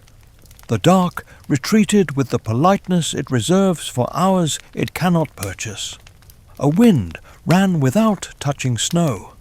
The rooks, those careful accountants of winter, took a lap of the sky and settled as if a number had at last been made exact. We walked down by ways that preferred not to be called roads. At the church, the door-nails held their old calm. Inside, blue pooled in the high panes as water keeps sky. The vicar had left the book where candles would like to have stood if candles had been needed. Will turned a page and found the passage that waits for such mornings. 6 signs, 1 circle, balance held because it is borne, not brandished. He read in that quiet that is the best companion of understanding. Merriman spoke 1 plain sentence, the kind that makes a boy taller in the right direction. Then we closed the room carefully so that it might keep its agreements. The walker came in the fashion of men who cannot resist a threshold. When they feel that a door has been correctly named, he had the face of someone waking into a house he once loved. Pride and shame wrestled there, old wrestlers who know how to exhaust one another without a fall. Merriman said the first name Hawkin cleanly, and for a breath the man stood inside it, as a coat fits again after years of being altered for smaller shoulders. He looked toward Will with gratitude that did not beg, and toward Merriman with a yearning that still did not know how to ask. Then the cheap wind that always waits at the corner found him. He half turned, half fled, half prayed with hands that could not yet hold what they most wanted. I let Pity out to walk beside him. Pity has small feet and keeps close. We returned to Miss Greythorn's by the lane that carries music even when no one sings. The hall warmed our faces and made wet wool smell like courage. Oranges shone. Tea understood its work. The portraits minded the doorway as if remembering the hour when other children, other winters, other rings had passed with their own quiet gravity. Will stood by the mantel. His mother's hand brushed his sleeve to straighten a fold, and that touch taught the room how to measure everything else that shall be called important. Merriman took no bow. He stared into flames as a shepherd listens for a lamb that should be heard by now. Nothing in his posture asked for credit. Everything in it gave thanks. Toward evening the village assembled for carols, as if no great things had happened and all good things were happening still. We sang the easy tunes and then the older ones. The boy's voice threaded the work, steady as a plough-line. The church bell tried a single exact note that travelled like a well-spoken word through hedges and along the ridge. The rider stood where the lane agrees to be shadow and did not enter. The dark cannot argue with a room that has correctly ordered itself around bread, names, and song. Night came in a blue so clear it felt like washed glass. I walked the boundary one last time for the season's sake. Posts answered true. Water kept its slow arithmetic. The ash gave a single bar of its old hymn and then held silence like a contented breath. The dog leaned against my boot as if he had been paid to teach comfort. I went in, hung my coat, set the kettle on, and, as has become my long habit, placed a second cup by the first to make space for company you cannot always see. In the drawer the scraps lay as they have for years. Iron true, riverstone honest, the circle warm for a moment under my palm, and then plain again, as faithful things prefer to be. Now the telling slows, as the last light on a sill slows, as good fire tightens to a red core. A valley does not close a winter with trumpets. It folds shawls, it banks coals, it checks latches. Will grow. He will carry the 6 and be carried by them. He will learn the old economy of strength, to set his weight where keeping is needed, to step aside where wonder must cross alone, to return at dusk with milk on his sleeve and mud on his boots, and a quiet about him that is not secrecy, only depth. Merriman will stand at thresholds with the patience of chalk lines. Miss Greythorn will pour cups that hold more remedy than spice alone can manage.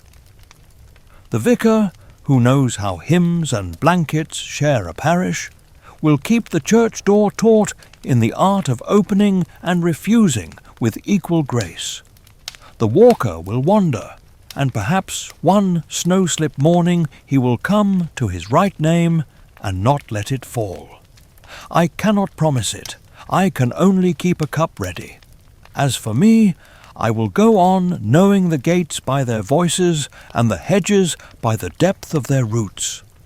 I will read the weather written on iron and wood and the faces of neighbours who have not slept well. I will touch the top rail when frost writes in the old hand, and keep my hand respectfully at its side when the lesson returns indoors. I will walk the long hedge and nod to the ash and tell the field that I am awake. Watchers are not heroes, we are hinges. If we hang true, doors remember how to work, and children become the kind of adults a valley can trust with winter. If your night holds nothing but dishes and the tiredness that follows a day done decently, know this: you are already standing where the great instruments of balance do their best work. You are among the signs, even if your pocket carries nothing heavier than keys. Boil the kettle. Leave 1 cup for the friend the house hasn't met yet. Set your boot to the step and listen for the small click that says the latch has understood you. Savour the orange, if you have one. Teach a child the carol with the easy verse. Lay your hand a moment on the clean wood of a door that has kept weather out and warmth in. You have taken your place in the old circle. The room dims at last. The dog turns once and settles. Outside, frost begins its careful script again, not to instruct now so much as to say good night. The valley lies between church and manor like a candle between 2 steady hands. The boy sleeps and will wake, and winter will keep its bargains. If you cannot hear the horn, you can hear the kettle. If you cannot see the ring, you can see the round rim of your cup give back a little moon. Either is enough. Either is how we go on. But we still wonder whether the circle holds because we have learned to keep it, or whether we have learned to keep it only because the circle has always held, waiting for our hands, our voices, and our patient doors to remember their true names, and to answer softly in the dark.